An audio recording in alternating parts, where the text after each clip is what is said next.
This episode of Recording Studio Rockstars is brought to you by Isotope, Native Instruments, Atom Audio, and SAE Institute Nashville. You're hearing my voice right now mixed through Isotope, RX, Ozone, and Neutron on Atom Audio monitors and headphones. Please check out our awesome sponsors using the links in the show notes below, and like and subscribe to our YouTube channel and leave us a comment. It's a great way for you to help support this show. Now get ready to rock.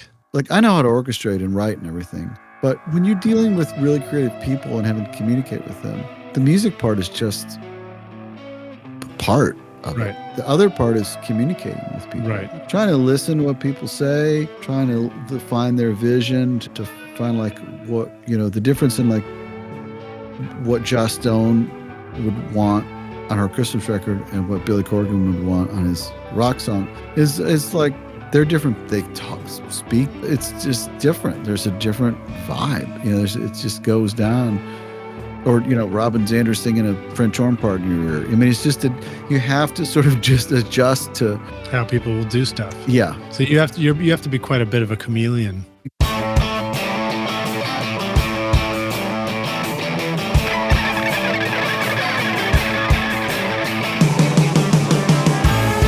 Welcome to Recording Studio Rockstars. I'm Lid Shaw, and this is the podcast created to help you become a rock star of the recording studio. Dreaming of a career in audio or the entertainment business? SAE Institute Nashville, in the heart of Music Row, offers hands-on programs where you'll learn on professional-grade gear with industry pros, learning through real projects, not just lectures. Explore studio production, live sound, audio for film, and a whole lot more. Or take the entertainment business program to learn about contracts, promotion, and more. With diploma, associate, and bachelor's programs, there's a path for you. Book a tour today at nashville.sae.edu or call 615-244-5848. Howdy, Rockstars. It's your host, Lid Shaw, and welcome back to Recording Studio Rockstars, bringing you into the studio to learn from recording professionals so that you can make your best record ever and be a rock star of the studio yourself.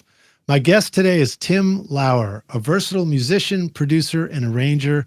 He's played on albums by Taylor Swift, The Civil Wars, Cheap Trick, Joan Baez, and many more, and arranged strings for Dolly Parton, Smashing Pumpkins, and Shawn Mendes.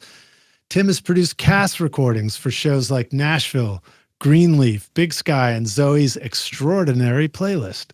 Recently, he worked on Amazon's The Bondsman, Sony's Patsy and Loretta, and Netflix's Country Comfort. He's also part of the dream pop band Bien. It's spelled like bien. Yeah, like bien. Bien. Yeah. I love it. With millions of streams and 1.5 million monthly listeners, that's amazing, and serves as musical director for NPR's No Small Endeavor. The first time Tim joined us was on RSR506, so please go check that out if you want to go hear his backstory and learn all about that. And shout out to our mutual friend, Glenn Rosenstein, for making our original introduction. And you had also mentioned Lauren Francis. That's right. Yeah. So shout out to you, Lauren. He actually helped build my studio back in the day. Great guy. Please welcome Tim Lauer back to Recording Studio Rockstars. Tim, are you ready to rock? I'm ready. Glad to have you here, man. Thanks for having me. How'd I do on the reading the teleprompter and all that, you know? Great. It's nice to have the video version of the studio happening now, and you know, you make it look good, dude.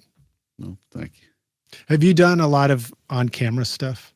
I haven't. Part of your world? I've done a lot of music that goes with picture, but I don't feel super comfortable with the camera and so me being goofy makes it even more challenging. No, it makes it helpful. We're just a couple musicians, but you know, sometimes the added layer of the video fiddling can. Yeah, I mean, I've said this probably too many times now on the show, but switching from audio to video has made it like 10 times the work or something. Yeah. But you know, it's interesting because like the more I do it, the more I'm like, all right, I'm starting to get the hang of it. And then I remember what it was like to start an audio version of a podcast. And it was like, oh yeah, the first ones were like next to impossible to pull off. You can't unlearn things. How do you mean by that? Well, once you know how to do the video, you know how to do the video. Once you learn about lighting, you know what I mean? It's like, it's. Yeah. It's funny because also something, I guess YouTube just like popped up this video on my feed the other day, and it was a video I made about like how to set up for a podcast interview. And it turns out it was all the way back to the very first one I ever did for this show. Wow. Which I can't believe and that it fed it back to you. And it fed it back to me right now. It's great. And well, first of all, I can't believe I had the wherewithal to actually do a video, a teaching video, like before my first episode. But it was fascinating. And of course it was like, I think we're doing we're a little smoother with it now. So how are you, dude? What's new with you? I mean, you've been working on all kinds of stuff, but do you have a particular studio right now that is your main go-to? Well, I have MySpace in Berry Hill, and I've never really blown it out. It's still something for me. It's set up to record one thing at a time. Yeah. Did we do our interview last time at your studio? No, we did it down in your studio. Oh, did we? Okay. Yeah. But I have keyboards there, and I do overdubs there and do arrange there and finish stuff out there. Yeah. But I'm in Blackbird a lot. Soul Train. Is Soul Train the name of a studio? Soul Train? Oh, it's where Scruggs, TV Scruggs Studio. Yeah. It's right across from Brown Owl. Oh yeah. Okay. Cool. Sunflower. Johnny Reed, who's a Scottish artist, who's like a Canadian country artist from Scotland, whatever. He's a great guy. And he bought the place and built it. And I love it because it's got a lot of natural light. I like how it's laid out, that the lounge is really close to the control room. So you can kind of be getting your coffee and feel like you're still there. But if it gets rowdy, you can shut the door and you still have privacy in the, I don't know why. I just like it. It seems kind of like you're just in a house that it's really nice, but it's comfortable. Yeah, there's a lot to be said for creating a studio setting that just feels like you're at home instead of, in some strange place. Turn this on in case we need it. I've been doing some string stuff at Doug Serrett's place. Doug's Uno great, Mas, and that's worked great. He gets, What's Doug's place like? It's in the basement of his house. But what's interesting is he gets a big sound. It's long, so the ceilings aren't tall, but the room is long, so it doesn't matter. Like space is space, right? Yeah. So instead of a room mic way above the strings, it's a room mic off to here. Oh, right on. It sounds really good. And you've done a lot of strings, right? Aren't you doing a bunch of strings these days too? I probably do more arrange. It seems like I do more arranging than playing, although I'm still playing. The thing is, it's so weird how, like, people say, what you've been doing, and I kind of have to think, what have I been doing? I've been always, it's like, I just always think it's about to be over and my career's over. I'm not going to have any work, or I'm going to have all this time to like redo my studio or like learn to play the cello or something like that. And then it's just the next week happens and it's just slammed again. And I know. I always wonder if like things really change in our worlds with music and stuff. I know we feel the pressure. The sense of pressure changes. Yeah, and there's definitely been phases of things when I'll do more of one thing. If I'm on a TV show, then there's like it's kind of that takes a lot. Then there've been the eras where I was just playing a lot of sessions, and then the eras where I'm doing less of that, and eras where I'm doing a lot of like sync music to briefs, and what's a brief? You're wearing briefs while you do sync music? Hopefully. Is a string session all wearing whitey tighties? A brief is, as somebody's saying, we need something specific. Yeah. Usually really quick, like in the next day and a half or something like that. Does that dictate the length of the music too? You mean how long the thing is? Yeah, how long the piece is? Oh, because it's brief? Yeah. It was like a 30-second stinger. No, it could be anything from a 30-second, ad to a submission for a TV themes show song, some specific thing for a drama, like an emotional, Grey's Anatomy kind of thing, or an end title. And when stuff like that comes along, opportunities to go into the studio and make work like that, where do they come from? For somebody who doesn't know anything about how this stuff works. Yeah, they would come from, I write for Secret Road, which is a sync and licensing company. So they bring me some opportunities, and then I have relationships with music supervisors that could be working on a show. I have relationships with people who work at studios, like Universal or Netflix or Lionsgate or whatever.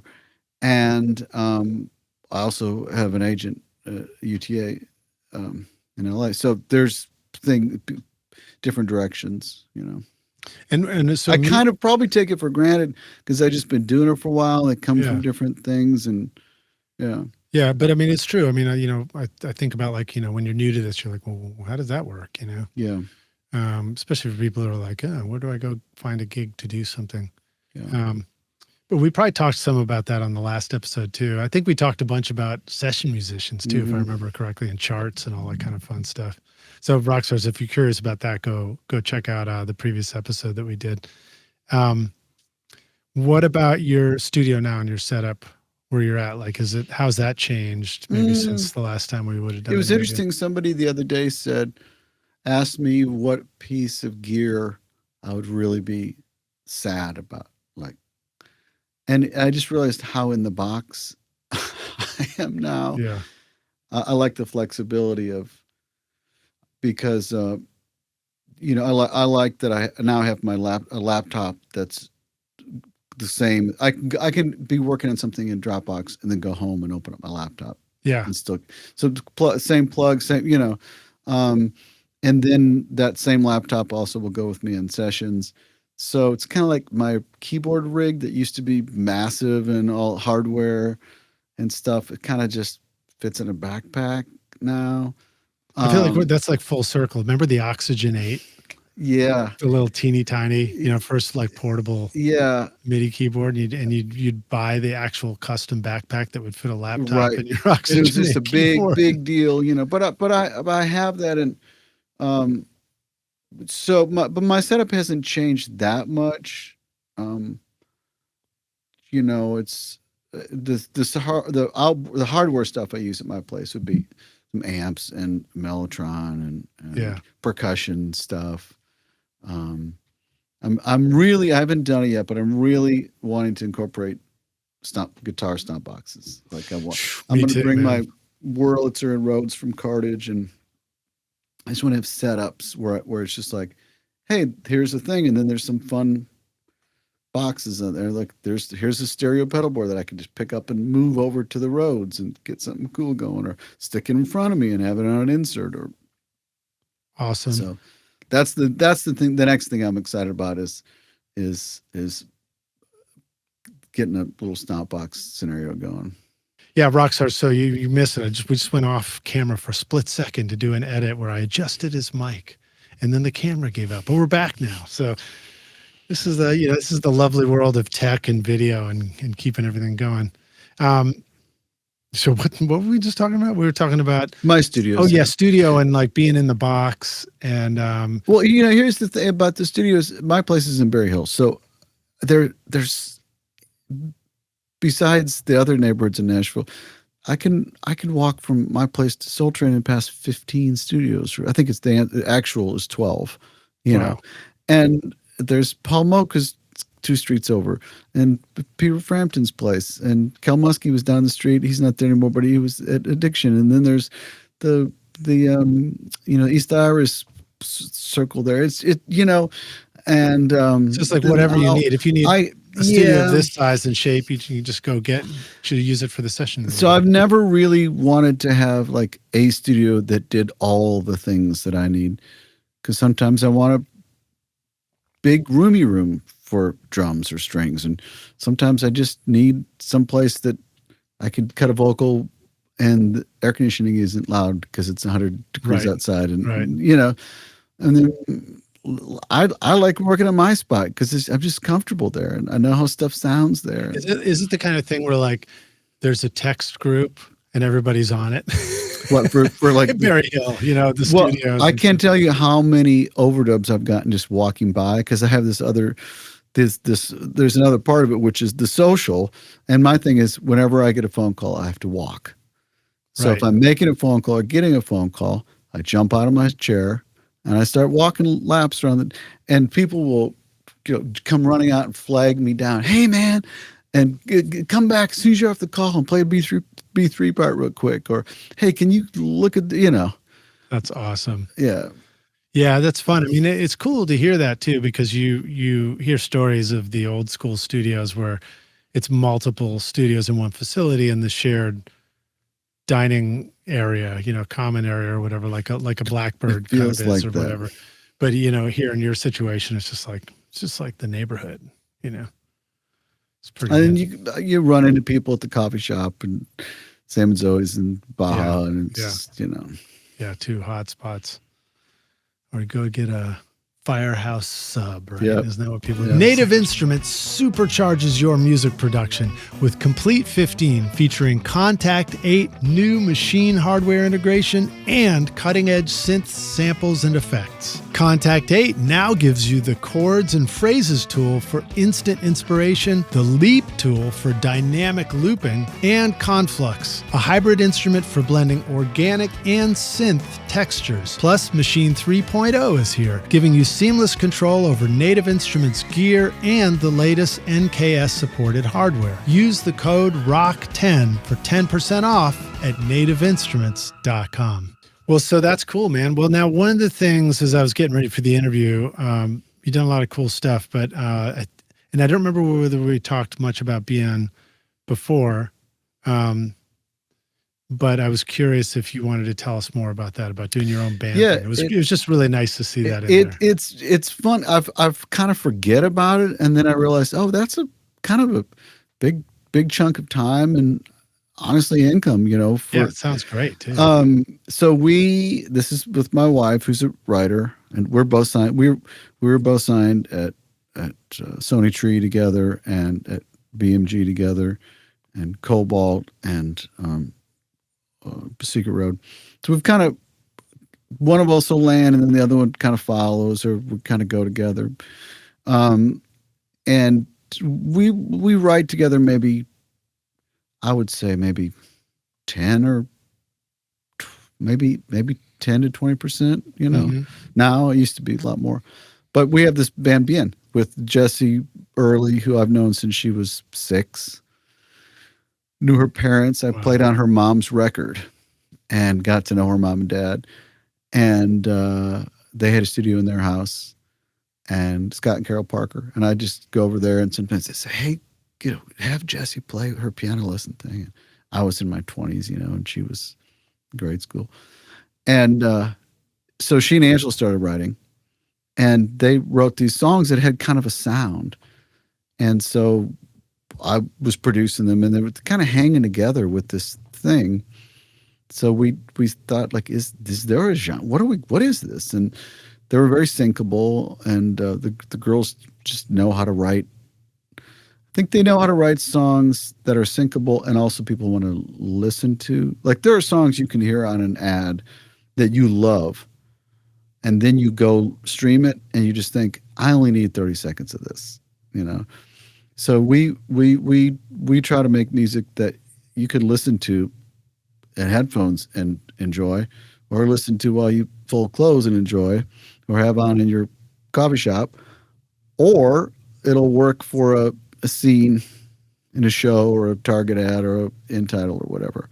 Yeah. And yeah, because it seems like it's very sync friendly music. It's like music that you kind of get the mood of the song right away and stuff. And it's kind of, I mean, the lyric is important, but the lyric is not super specific. Like, there's usually like this is this thesis sentence, right? You know, like this is, you know, best day ever, you know, right. for example, or, you know, like there's this thesis, like this is the, and then there's this other stuff that's just kind of fun, and it takes you on a little journey, and but you don't have to win the award for best metaphor necessarily. It's definitely not storytelling, and it's usually sort of metaphysical in that it's like it's hovering above actual, and like we don't have real characters, and you know, it's the opposite of a country song.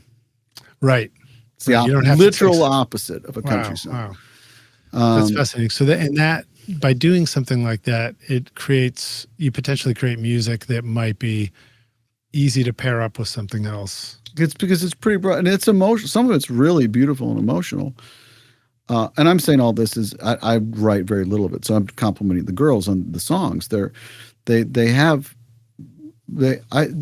me they're kind of like good poetry that is useful, you know. Yeah. Like if you want to be sad, hey, use this song.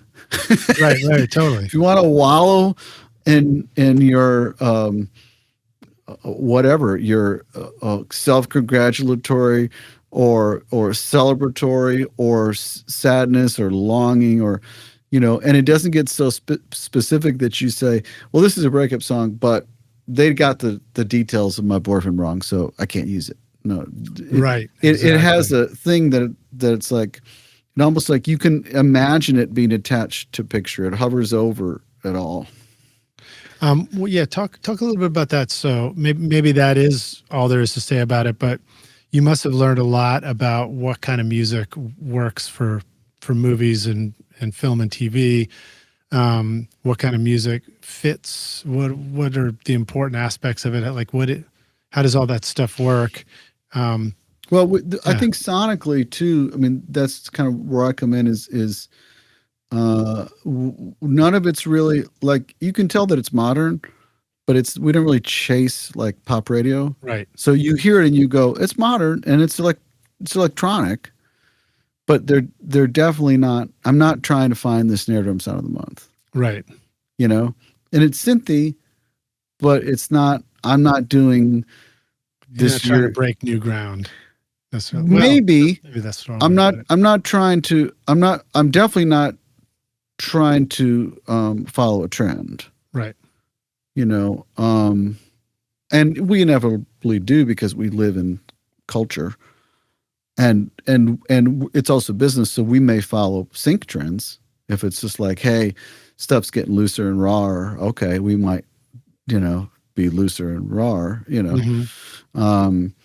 Or you know, for example, that. But I think also just even mixing, like how things work with picture, with dialogue, for example, and then also the way we set up. It's very on purpose, which I think is why it's work. But you know, like chorus, if you take if say the chorus is, say it's 30 seconds long, you could take chorus 1, you could take chorus 2 and chorus 3, and if you took 10 seconds of the chorus 1, 10 seconds of chorus 2, 10 seconds of chorus 3, guess what? You have a build. Right. And for sure, there's going to be things where there's a lot of space between lyrics. Why? Well, because there's dialogue. You know, right. So and maybe it's easier to edit that music down to shorter lengths too. Yeah, and there's going to be something dreamy and over there. So the music, so it's not like here's your scene and here's your thing, and then the music is just like right there. It's disconcerting. It's weird. Right. So there's a certain, and even just like you almost never want the music to be the center of attention. No, and I even think it like with like hi-hat sounds, subdivision, and kicks. It's like very carefully thinking about, is this going to be unwieldy for a music editor to stick in? You know, I feel like I began to learn a lot about that by making YouTube videos myself or doing social media things where if there's nothing else going on, then the music can be loud. If that's the only thing you hear and you just see images on the screen, let the music speak. But the times where you've got somebody speaking at the same time, it's a totally different requirement. Totally different. you almost don't want to have any lyric in there at times, you know, or you almost, I find sometimes I don't want to have any, hardly any melody even. That's true. And it's okay to repeat stuff. Yeah. It's okay to have something that's almost chanty is okay, because that you're kind of telling people that's what that person's thinking. That's what, in case you didn't know what they're feeling, listen to that music. It's telling you. So what's some of the stuff you remember learning from music supervisors or feedback? What was like an early experience of like feedback from a music supervisor where you're like, oh, I didn't know that? Sometimes they don't want things to be too instructive or too on the nose, you know, like, and for me, like when I've been working on shows and I'm part of picking songs too, like on the other side of it,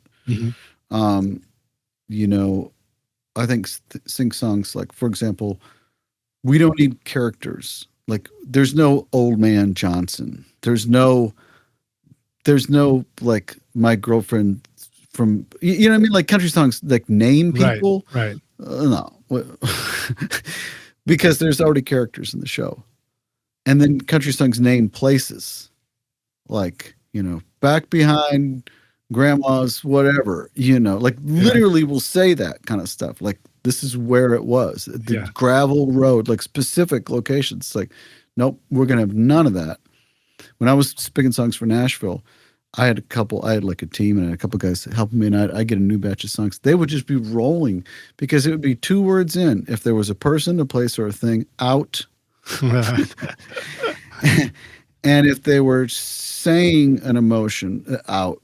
Like we don't say happy, sad. Right. We underline it. That's fascinating. That's fascinating. And so it's like back to the opposite. It's the opposite of these like songwriting classes. At the same time. Yeah, where you have to be descriptive. You show it, don't tell it. Although I think the showing it is meant to be still telling it way more than you need for a film or a TV selection, right? Maybe the other thing is kind of like the giving music soup more than one. A music soup? That's the supervisor? Yeah. I love it. A music soup. I had music. What'd you have for lunch? The editor, give him the, like have the verses, have the first half of the verse feel different than the second. You know, oh, here's another thing is if you take the BN songs, you can take the second half of you could flip the lyrics and they'll still work. You can take the second half of the second verse and the first half of the first verse, or take the lyric from the second half of that all works. So you can reorder the song to make either a dynamic arc or a story arc, or if so it's like you're sort of creating assemblable bits. Yeah. Almost. And to say that almost sounds like it sounds like it's like taking the art out of it, but I think it's an art to doing that, you know. And then I think the fact that we have a lot of monthly listeners and a lot of streams, people will actually find the songs on TV and then go back and listen to them over and over. Yeah. So now with your band, with BN, what are some of the ways, I mean, your credit mentions millions of streams and like, even monthly streams. How do you get to a level like that? Like what is part of the story arc of making something like that work? I'll tell you stories. My wife said, hey, we got an Instagram message from a Swedish DJ who was watching Teen Moms in the middle of the night in Stockholm and wants to remix our song, The Best Part. And she said, what do you think? I said, why not? So I sent stems, and we saw our monthly listeners go from like 3,000 to 6,000. And then it just started this snowball thing where, it was just like, that's amazing. Exponentially. And it was a remake of a song that went viral. Now we don't make a cent off of, we've had off of the remix or whatever? No, we do, but off of the social media uses. So it was a Garden State and Lost Yeah. Prince, or those some of the other. Yeah. So it was Garden State, which is called on anime now, or anyway, so it was Garden State, but what was I going to say? It went viral for social media. Right. So TikTok and right. There's like literally like 2 million Instagram reels have used the song. That's wild. So people kind of think of it as like a pop song, like they know it from the radio, but they don't. They know it from Instagram. Right. Yeah. It's fascinating to me that has become the new radio. Really, it really seems to be, because over and over again, when I meet and have a conversation with somebody about something that is done really well. Another producer been on the show, Nick Krill. I think he has a multi-platinum artist, and I think same story, that it got picked up in the right way for social media, and it just gets all this listen. I don't think that so somebody's listening. I'm not saying the strategy is find a Swedish DJ or try to make something for Instagram. I think that the lesson for us is you never know. Right. Right. And just be willing to just like keep making stuff. Just make music all the time. And this was a song that was like 5 years old. So it wasn't our hot off the presses song that got the momentum going. And then people went and listened to other we've had other collaborations.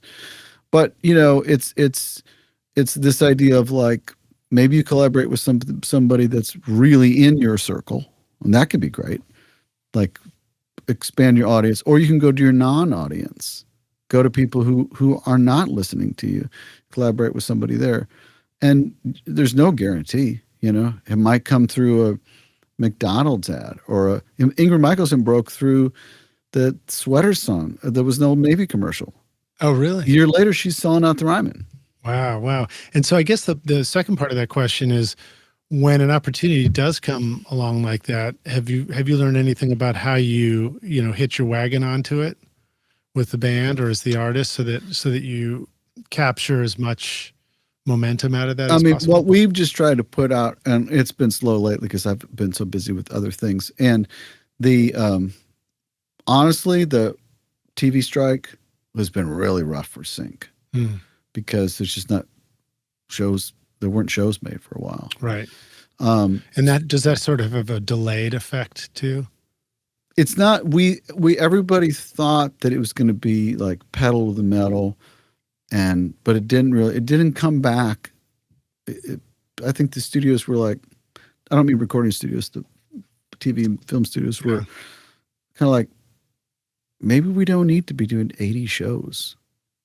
We're making the same amount of money with 8 shows, So there's just less stuff being made, and so there's less Sync. Also, I'm noticing lately in advertising, it's almost exclusively covers of big classics. So we did make the power of those big catalogs. We made a covers EP, and we've had some of those synced. Wow! Almost everything that it's kind of crazy, but I think almost everything that we've done has had at least one sync. That's great. That's kind of crazy. All right. So in the spirit of this podcast being sort of studio focused, let's pivot that to the studio a little bit. When you figured out that aspect of it, when you sort of understand that concept of what kind of music you're making, in this case for Sync stuff, how does that inform the session? Well, you're going to love this. So the BN stuff is very particular in that the girls, Angela and Jesse, write, and they were kind of recorded while they write.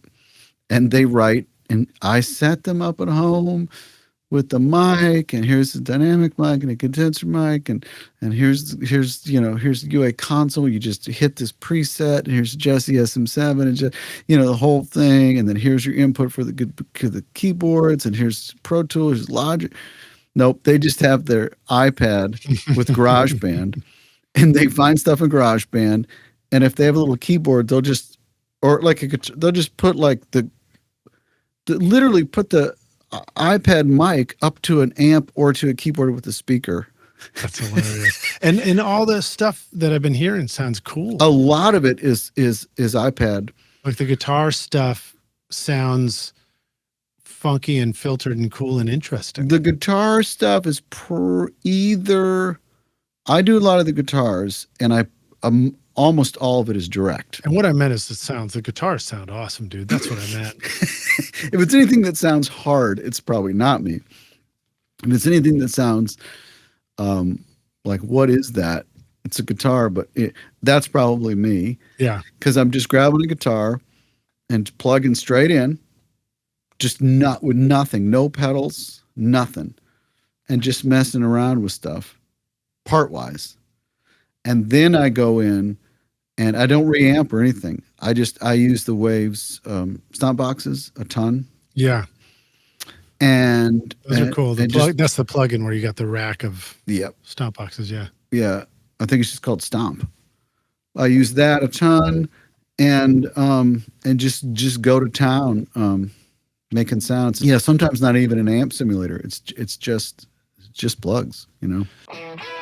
At iZotope, mixing just got even smarter. Introducing the new iZotope Catalyst series, Plasma, Aurora, and Cascadia, designed to transform your sound with intelligent processing for dynamically precise saturation, reverb, and delay. Plus, Neutron now features 3 new modules and an upgraded AI-powered mix assistant to help you get killer mixes with ease. Use the secret code ROCK10 to get 10% off the Catalyst series, Neutron, RX, or any of iZotope's incredible plugins at iZotope.com.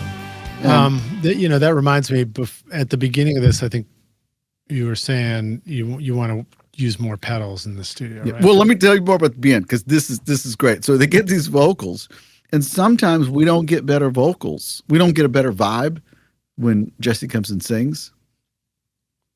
When she does sing, she's usually sitting down, no headphones, with an SM7, because it feels like the writing room. It's just the 3 of us at our studio.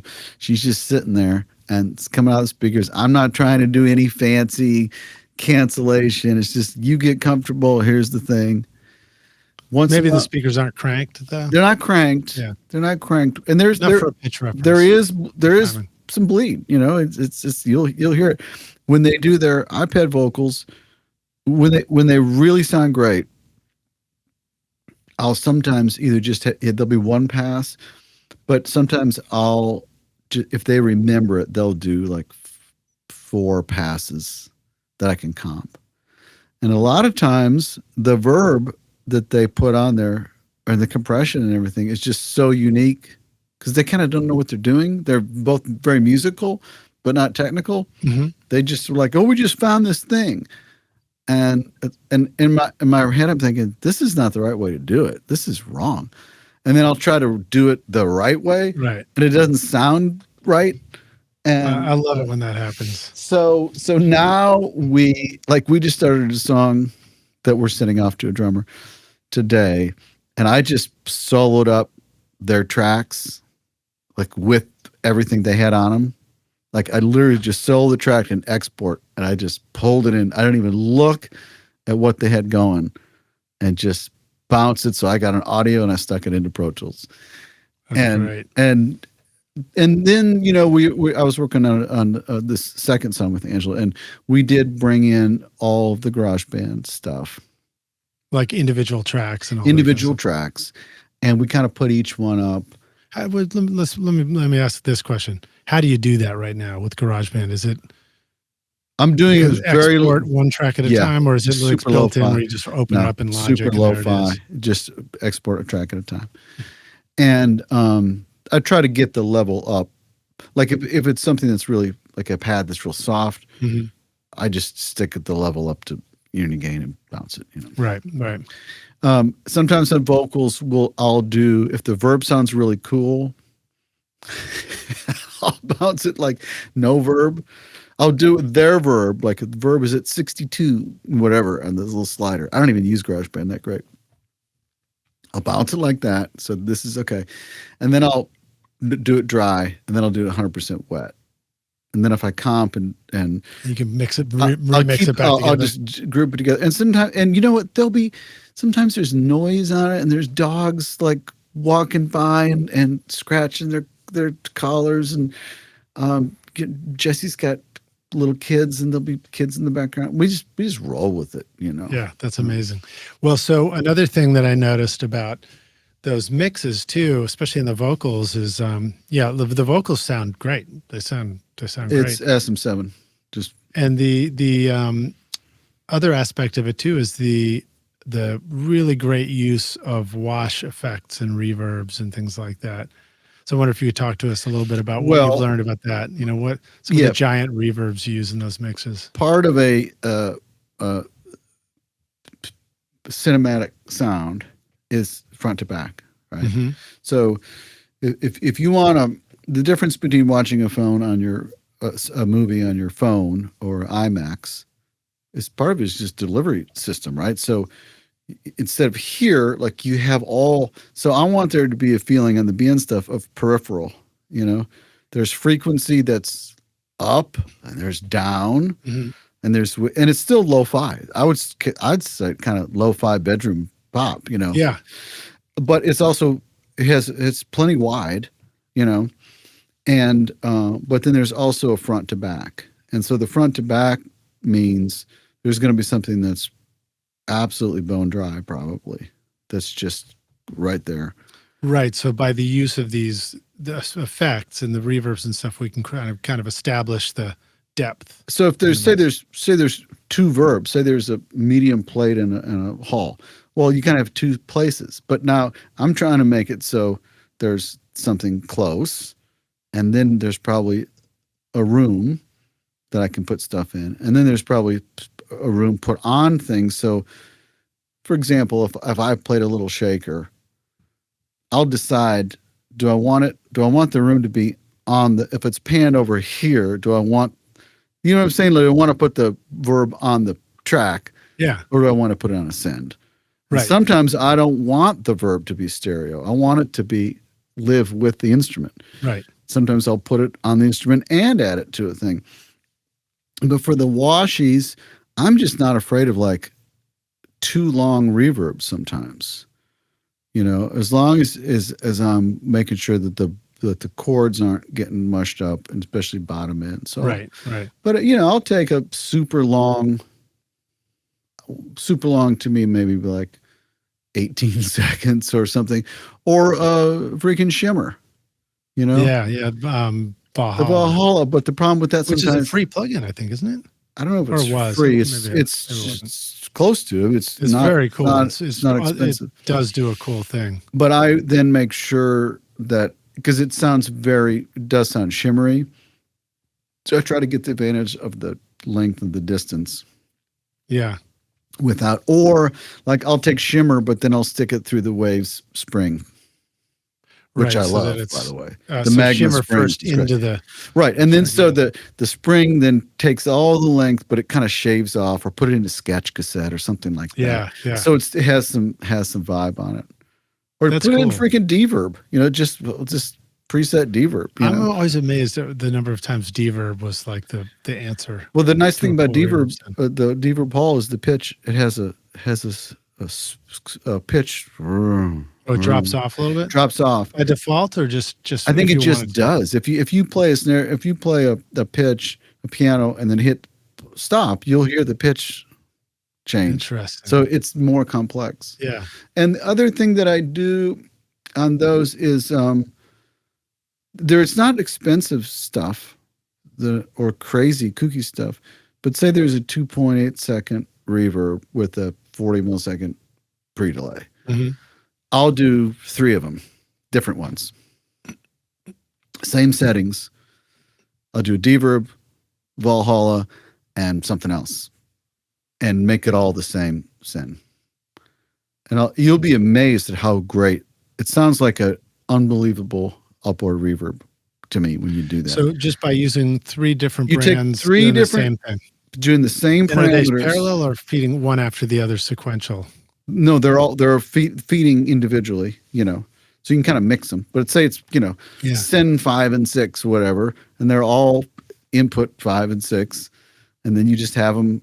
I group them, and so I want a little bit more of this, but it's really interesting. And so there's some of that going on, being like duplicated vibes. Now, what about the moments where like the wash of verb really takes over and really accentuates certain words and then dries up again? And how is that you manipulating sends usually, or is it the return faders? Like, yeah, and sometimes I know what you're talking about, because sometimes I will do I do automate sends, and so I'll go to, like, I'm not a big fan of S's on reverb, so I'll just take the time to just either I'll duplicate the vocal and chop all the S's off, so they don't go and that's the send of the verbs. Yeah. Or if there's T's and S's and breaths, I don't take them out, but I just automate the send down. Yeah. Do you ever, doesn't Melodyne now sort of identify all the S's in a track? It may, yeah. I have Melodyne, but I don't. Other people use it for me on my. It's like I need to learn to use it. But then the other thing is, I think what you're talking about is I often have a particular. There's a lot of things that I kind of just do with BN stuff, but I'll do it like I might have 3 different tracks that'll be like 4 eighth note delay, 4 shimmer, 4 spring, and then I'll look at the lead vocal and I'll just pop down certain things. And in that same thing, there might be a guitar lick that I'll pop down. So I have a whole track that says 4 shimmer, and it can be anything. It could be a backbeat. So does that mean if you take a clip of something and drop it onto that track, when the playhead hits it, it's going to play that clip that's just sending to the shimmer? Yeah. So you could actually track share on the 4 shimmer track. You could have. I do, and I do it on purpose because I want, and then I'll clip gain sort of if I need to, but it's because I want this space, but I don't necessarily want the same thing going to the same space. Right. But the space kind of establishes your front to back. I just put different stuff in it. That's fascinating. So certain words of the vocal can go to that space of the shimmer. And then in the bridge, you could have a couple of the snare hits also go to it. Yeah, maybe the last. And the vocal can't. If the snare's going there, sorry, vocal, you're out. Yeah. Or sometimes I'll have, I'll do a double. I'll do a double, like after a comp. Yeah. Not a 2. It's not like vocal line and crazy, but I'll have her sing a double to a comp. And then the lead vocal will be completely dry, like nothing on it. And then I'll put the same compression and EQ on the double, and that'll be completely wet. That's cool. So the verb you're hearing, and it's a double, so it's the words are it's the same length, and then like maybe, and I don't go crazy. I wouldn't tune both of them, probably. So I might. And I don't go crazy on tuning. It's your spot tune stuff. Yeah. But I might like really crazy hard tune the double, like untasteful robo thing. Yeah. And have that go, or just maybe on the chorus. It's hard. Yeah, it's cool. It's just a great reminder to really think outside the box like that and experiment with stuff. Remember that the effect on the thing we're doing doesn't have to be fed by the thing we're doing. I had a version of that once where we were programming drums, and there was some other great reverb that happened on some instrument, and I clipped it out, and I was just like, oh, what if I just make that happen with each snare hit? So it was like the snare hits, but it's a guitar verb, yes, a wash thing, and it's just like the greatest effect. And I had didn't know that was going to happen. Yeah, it's really cool on a like a slap delay to just put the delay on the double. Yeah. Okay. That's a good tip. So you can you hear and turn that slap back loud. Right.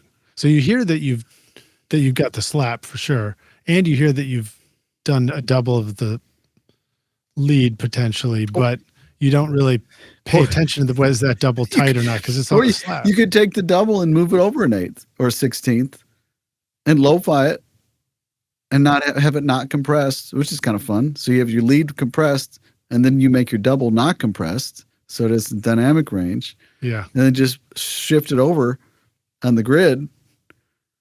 Same, So it's almost like it is a delay. Yeah. That's fascinating. Yeah, that's fun stuff to do. And then also with the... Give us more vocal tricks, with man. Okay, here's another vocal trick. With the bien, I use the, what's the waves? The pitch thing. Remember what it's called? A vocal bender. Vocal bender. And I will do look, I'll be honest. I spend a little time on the bien songs. They're pretty... You've touched every little... They're pretty intricate, but I'll create harmonies that she could sing and sing well, but I'll make them by automating the vocal bender from her lead. Right. Which I'm not doing it because I don't know, like I can't do harm. You know what I mean? I'm doing it because it just sounds different. Yeah. And I've had situations where we built harmonies out of Melodyne and the first time I remember doing that, we actually had a harmony, but then when we got to the mix, we were like, I really wish we had sung it a little earlier. And I was like, hold on. And I went and built a harmony out of it. And in that case, I was trying to make it sound like you wouldn't notice that it wasn't the real one. Right. And I'm kind of just really I'm not at all worried about if it sounds, Yeah, we're not trying to go for realism. Just go for like what works. Yeah. Yeah, it's fun too when you get to make music that's really adventurous in the sound. Like it's sound design music, where it's like nothing has to sound like a real anything. Mm-hmm. And then the other thing with bien is there's a lot of vocal stacks, and I'm not picky about, because we'll do like 8 things apart. Yeah. So there might be 32 tracks. So for each note, you might do 8. Yeah. Takes a voice. Yeah. And would they maybe pan out from each other and stuff and spread them probably out? Just hard left and right. 4 over there, 4 over here. And I don't care if I don't vocal line them. I don't care if they're flat. I don't care if they're sharp, because you're doing 8. Right. If you're doing 2, you kind of have to care. Right. If you do 16, it just gets better and better. Who cares? Just another, go. It just sounds like a choir. It sounds better, actually, like that. You just have to be careful with frequency buildup. Right. So what are some tricks you do? Well, a trick you could do is, you could bus everything to a stereo bus and then find your problem. You could also pick pairs of them and pick different EQs, EQ them differently. You could certainly high pass everything. It's a good starting point. Right, because that's one of the build-up frequencies. Yeah. And then another thing I do is I've got the Moog EQ, and on background vocals, I'll go to that air band, and it's boldly, like I do very bold things. Like it's going. And I'll do it on the 5K, and then I forget what it is. I think 2.5 and 5 and 8 and 10 and 20 and 40 or something like that. And then so I'll just I try to remember so I don't get like a bunch of 20Ks over the left, and but I just flip. We move fast, and I just have it right here on the launch bracket. Bloop, I just bloop it over, and that's really nice, because then you get for each voice, each pass. For each pass, yeah. You get a different of that air band. Yeah. Yeah. And then the other thing would be to have 2 mics just sitting there. And then go, okay, now we're going to do the mid harmony on the other mic, and then 2 on this one and 2 on this one. Right. Yeah, I've done stuff where I'll just move around on the mic. I'll do like one over here, one over there. One singing that way, one singing that way, one turn around my back to the mic. And that's pretty roomy too. But also with the mic thing, sometimes it'll be just like a garage sale Radio Shack mic that it just, you stick it, it's like, man, that sounds pretty terrible. And it's like, that's great. Well, the cool thing about, you talked about doing the EQ in the DAW or having an EQ right next to you is that can be a fast way to work. Like, no, we don't need to switch out the mic that you're singing on. That's fine. Just stay put, you're already comfortable. So we don't have to change things up. So it's smart to like work quickly that way and then just take care of the nerdy engineer stuff with our nerdy engineer hat on later. Mm-hmm. Are you ready to launch your career in the audio or entertainment business? SAE Institute Nashville, right here in the heart of Music Row, offers hands-on programs to prepare you for the industry. From studio production and live sound to audio for film and a whole lot more. You'll learn by doing, working with professional grade gear alongside experienced industry pros. If you're more into the business side of entertainment, SAE's Entertainment Business Program teaches essential basics like contracts and promotion to help you navigate the industry. With diploma, associate, or bachelor's degrees, there's a path for everyone. Plus, Career Services supports graduates as they take the next step. Want to see it for yourself? Immerse yourself in Nashville's exciting music scene and book a tour today at nashville.sae.edu or call 615-244-5848. Howdy, Rockstars. We're back now for the jam session, the second half of the show. My guest today is Tim Lauer, joining us here at the studio, which still has no name. What should we name this place? What did you just say? You said a phrase. I thought it was a good band name. What did you just say? I don't know. There's a lot of things we said. No, there was a phrase. You might have to back up. All right, if it comes to you, let me know. Okay. You ready to jam? Yeah, man. All right. Bien. I'm going to just say the French way. Bien. Yeah. Bien. Watch her go. Yeah. I love how you flip the beat around in the intro. It's like a synth, pulsing synth, and you get into it, and then the drums come in, and then you're like, oh, that's where the one is. Such a great little trick, man. I never get tired of that trick. What the hell is that trick? Oh, I'd have to listen again. It's probably just, some of these things, that's pretty open track. There's not a lot of stuff. I think, but it's just trying to like, what could be of interest every 8 bars, if you listen to that track, it's just like, oh, there's a tiny little hat that entered there. Or was there a second kick that gets layered there? Or, and that was probably one of those things where maybe we could flip something a little bit. I think it was like a rhythmic synth line that establishes a sense of the beat. But then when the actual beat comes in, you realize, oh, no, it was on the off beat. It's not where you think it is. Yeah. Yeah. Which I love that effect. It's such honestly, a great way to some of that stuff is also from the girls.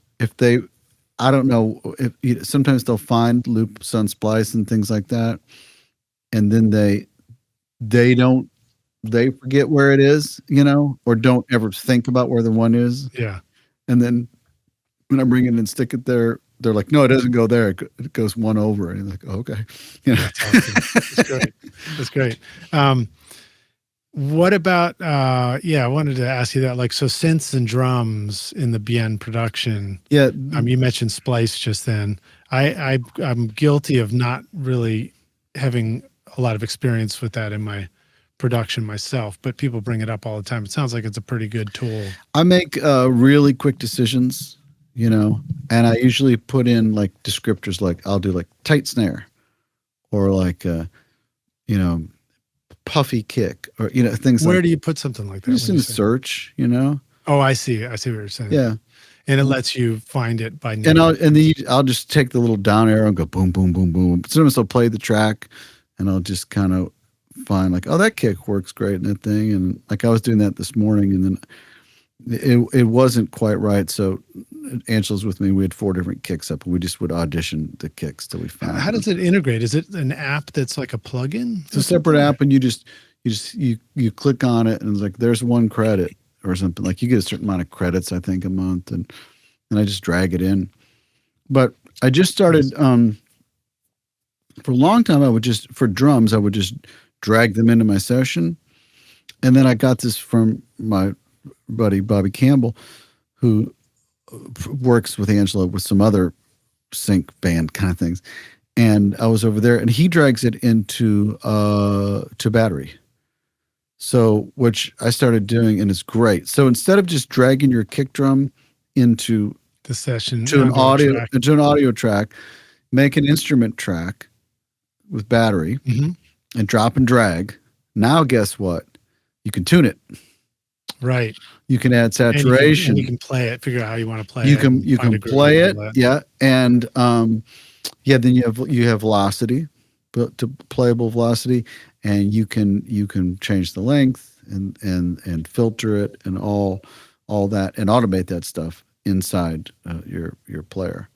Yeah, battery's great. Native Instruments is that was one of the first virtual drum machines I got, and was fascinated by it. It does so much more than I ever. Then if you're working in MIDI, right, and then somebody comes by and goes, hey, "Man, I want to do this. Like, let's try to half a click up," and then all your, and I don't like doing the printed stuff where you do. Now you got to requantize it and all that. No, I'd go back and reprint all that stuff. But if it's MIDI, then it's just like it's not stretched, or you don't have to go with ticks and all that stuff. Right. It's just MIDI. You just change the tempo a little bit. Yeah.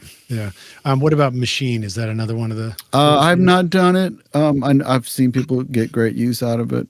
What's if you were to just sort of think through all the places all the tools you use for composing drums and beats and stuff like that? I usually just hit it in. I either drop and drag. Mm-hmm. Sometimes I'll could be from a folder of samples, or it could be from Splice, or. And I have stuff over the years, that I have. Sometimes I have things that I've made, like. Well, I'll tell you one thing that I like. I like Ting. I like the Ting Stacca Slammer from the Swedish Klevgren company. Oh, right. And I also use. Sometimes I'll take like a very pop sample, like a Splice sample or something from. I use Boom. I use Roland Cloud Xenology. Like Booms are that showed up for us in Pro Tools ages ago, which I always thought was like so great that we finally had a drum machine. But then every time I went to use it, I'm like, what is this crazy beat it starts with? I don't know what to do. But it's just easy. I mean, you just clear that and do the thing. And it was on swing always. And this got odd. And you had to restart it. It wouldn't. If you hit play, it didn't automatically play. You had to re-hit start. Right. But for sound stuff, I just use it as I'll just sample player and play back from a MIDI track. Yeah. Now we got sample or was cell. Sample cell. Yeah. But what I like, and I use. So I'll take like a real pop sample. Pop meaning electronic, like it's the same over and over. Like say it's 4 on the floor, but then I'll go to Contact, and I'll go to say 80s kit or 70s or whatever. And I'll program a kick, and I'll go to the mixer in there and use the room only. And the reason is because it's round robin sampled. So you have the kick, boo, boo. But the verb then, not the verb, the ambience, and I'm using the tiniest bit of it, is pow, pow, pow, pow, pow, pow. If you take a snare drum and you have like a gated verb on it from a real player, it goes. Yeah. It goes. The pitch changes like crazy, and so I'll do that. And then sometimes I'll take that sample, and I'll move it maybe 8 cents down on the 5th one, and then on the 11th one it'll be 8 cents up, and then it'll be a loop of 11, because I don't want it to. I'm trying to put random in there. Yeah, I think that's great. It's a cool. And then sometimes I'll do like a program hat or something, and I'll go to Pro Tools and I'll do like 6% randomize, or I'll go. It'll be quantized hard, and then I'll go to Feel Injector 16th and put it on 8%. What's Feel Injector? Is that in? So you go to quantize. Mm-hmm. And you pick like whole note, half note, the 16th, 32nd. You can keep going, and it'll go to think it says like groove templates. Mm-hmm. And you open groove templates, and then it'll be like Cubase groove templates, Pro Tools, and then it'll be like 8th feel injector, 16th feel injector. And there's all these different things. Wow. And they're all just subtle variations. And you can see what they do by going to the 100%, and that's really janky. It's not gridded. But then you find the percentage that you like. And I'll do that with like even our arpeggiated. I use arpeggiators some, but I'm a piano player and I'll just play it in because then I can make it not perfect, like digga, but then I'll change up one little thing. Or I'll do it off to the side and put the tempo way down and play it in real time. And then I'll put fill injector on it or record it real slow and then quantize it at 80%. And then speed the tempo back up and put it back in. Do you feel like you've gotten fairly ninja at MIDI and quantizing? And in Pro Tools, believe it or not. Yeah, really? Because just from all the time that you spent doing that. I don't do Logic and I don't do GarageBand. I just do Pro Tools. If it's in GarageBand, you export it one at a time. That's all I know how to do. I think the sounds are great. I think the drum kits in GarageBand are really great. And I think a lot of the stock sounds in Logic are great. And it's probably better at MIDI. I do a lot of overdubs for people, remote overdubs. Yeah. And I do almost all of that with soft synths because, you do a Wurlitzer part.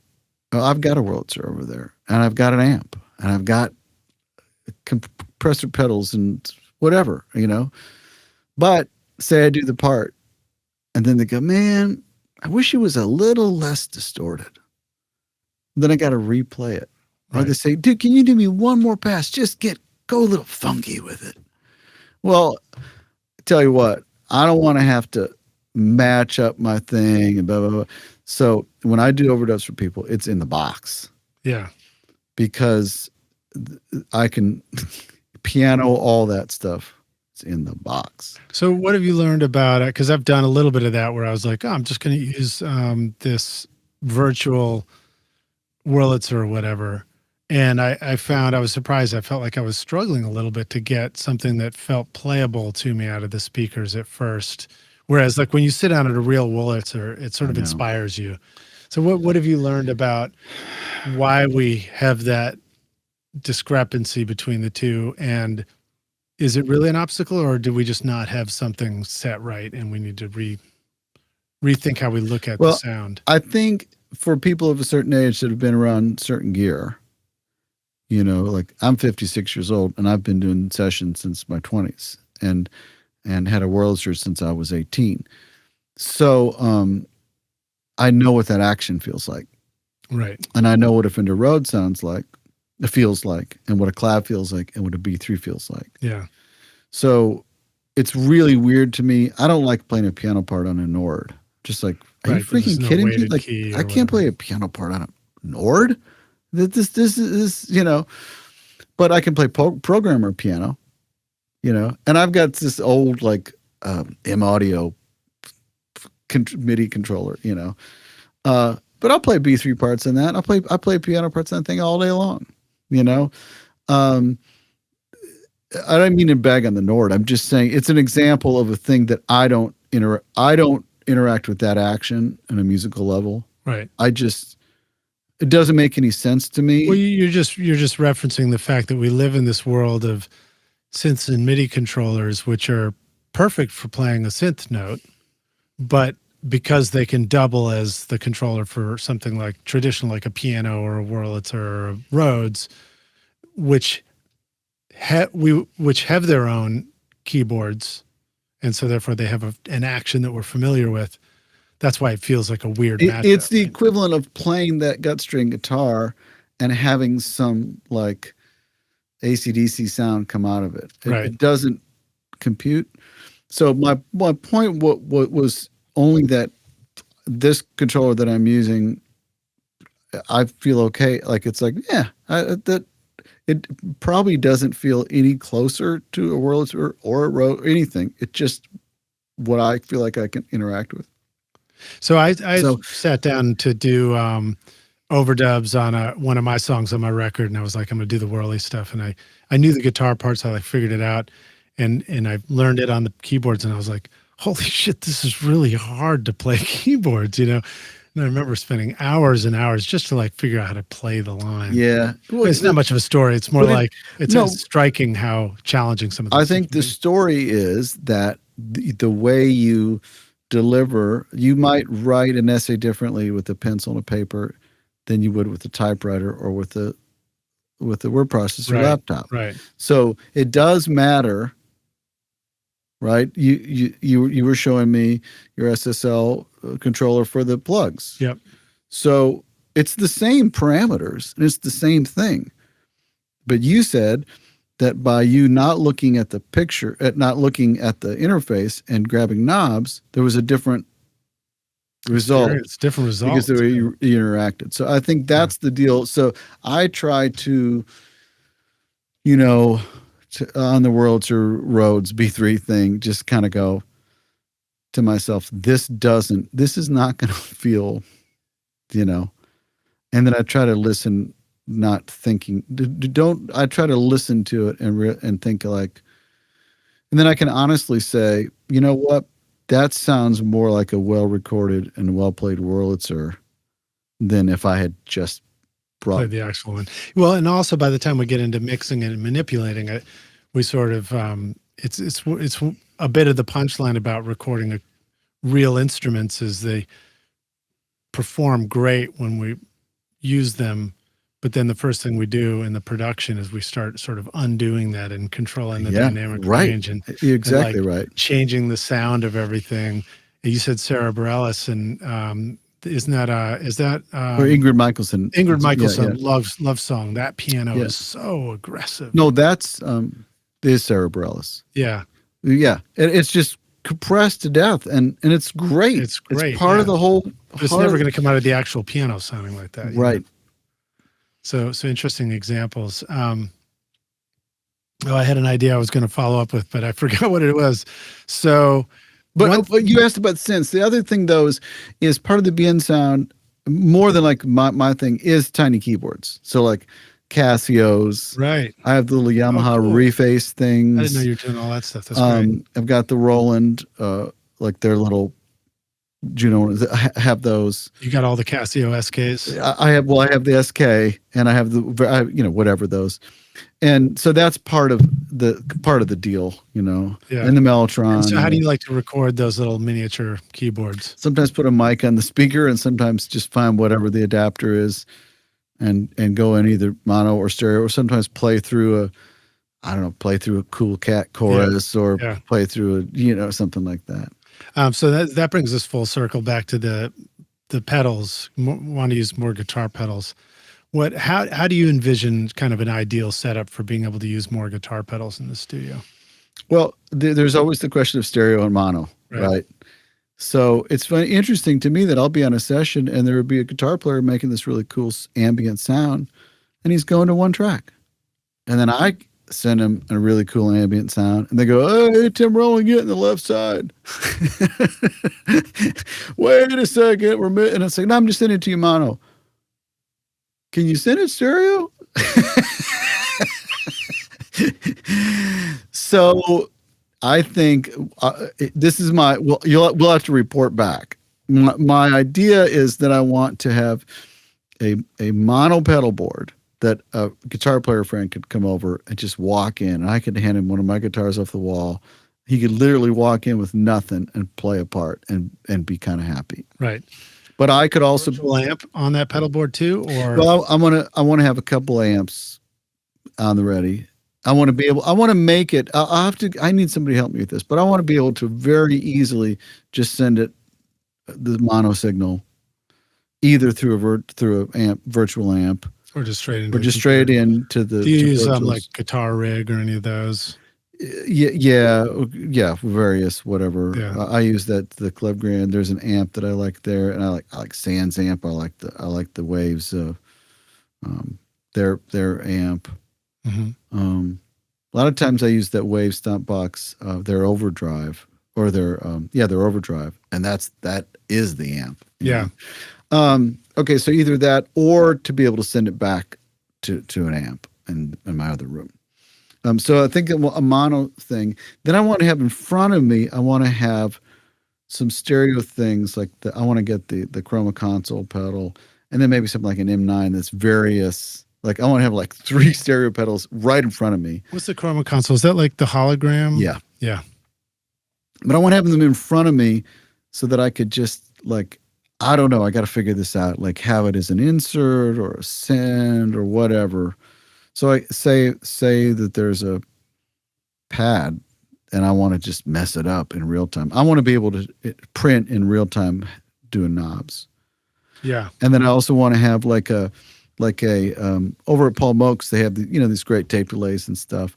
And I was doing a thing over there, I'd say, okay, I'm gonna in real time, and I like doing this with guitar players. Hey, I'm gonna mess with your tremolo speed and amount while you're playing. So yeah. Down, blah, blah, blah, blah, blah, blah, blah, blah, blah, blah. That's really cool. I love things that move and grow. So I want to be able to then like take a vocal and have like a tape delay thing. Like I like that little Boss thing. That's the RE something. That's like the the little green thing. Yeah, I've got that. And but I want to be able to then print it back in real time, messing with the parameters in real time, even just the tiniest little bits so it wobbles and settles. And I love doing stuff like that. And I've decided that all guitar overdubs should be a 2-man, or 2-person. I know, it's just event. When I'm playing keyboards, and then somebody needs to be messing with the effects during the overdub. And then every time we do that, we love it. Rock your music production with the updated Complete 15 bundle from Native Instruments, featuring Contact 8 and expanded hardware integration. Whether you're crafting cinematic scores, EDM bangers, or experimental soundscapes, Complete 15 gives you industry-leading synths, sampled instruments, and creative effects to bring your ideas to life. Contact 8 introduces powerful new tools like chords and phrases for instant inspiration, the Leap tool for dynamic looping, and Conflux, a hybrid instrument blending organic and synth textures in real time. And with Machine 3 now available, you'll enjoy even tighter integration with Machine Plus and the latest NKS-supported hardware from brands like Akai, Korg, and Novation. Plus, Complete 15 features revamped Massive X, Guitar Rig 7 Pro, and Isotope 11, helping you shape, mix, and master with ease. Use the code ROCK10 for 10% off at nativeinstruments.com. And I also love the idea of... It doesn't stop us from doing 10 versions of it and picking the best one, but still. But still, there's the interactive. And I like the idea of also getting guitar players over and going, hand me that cable.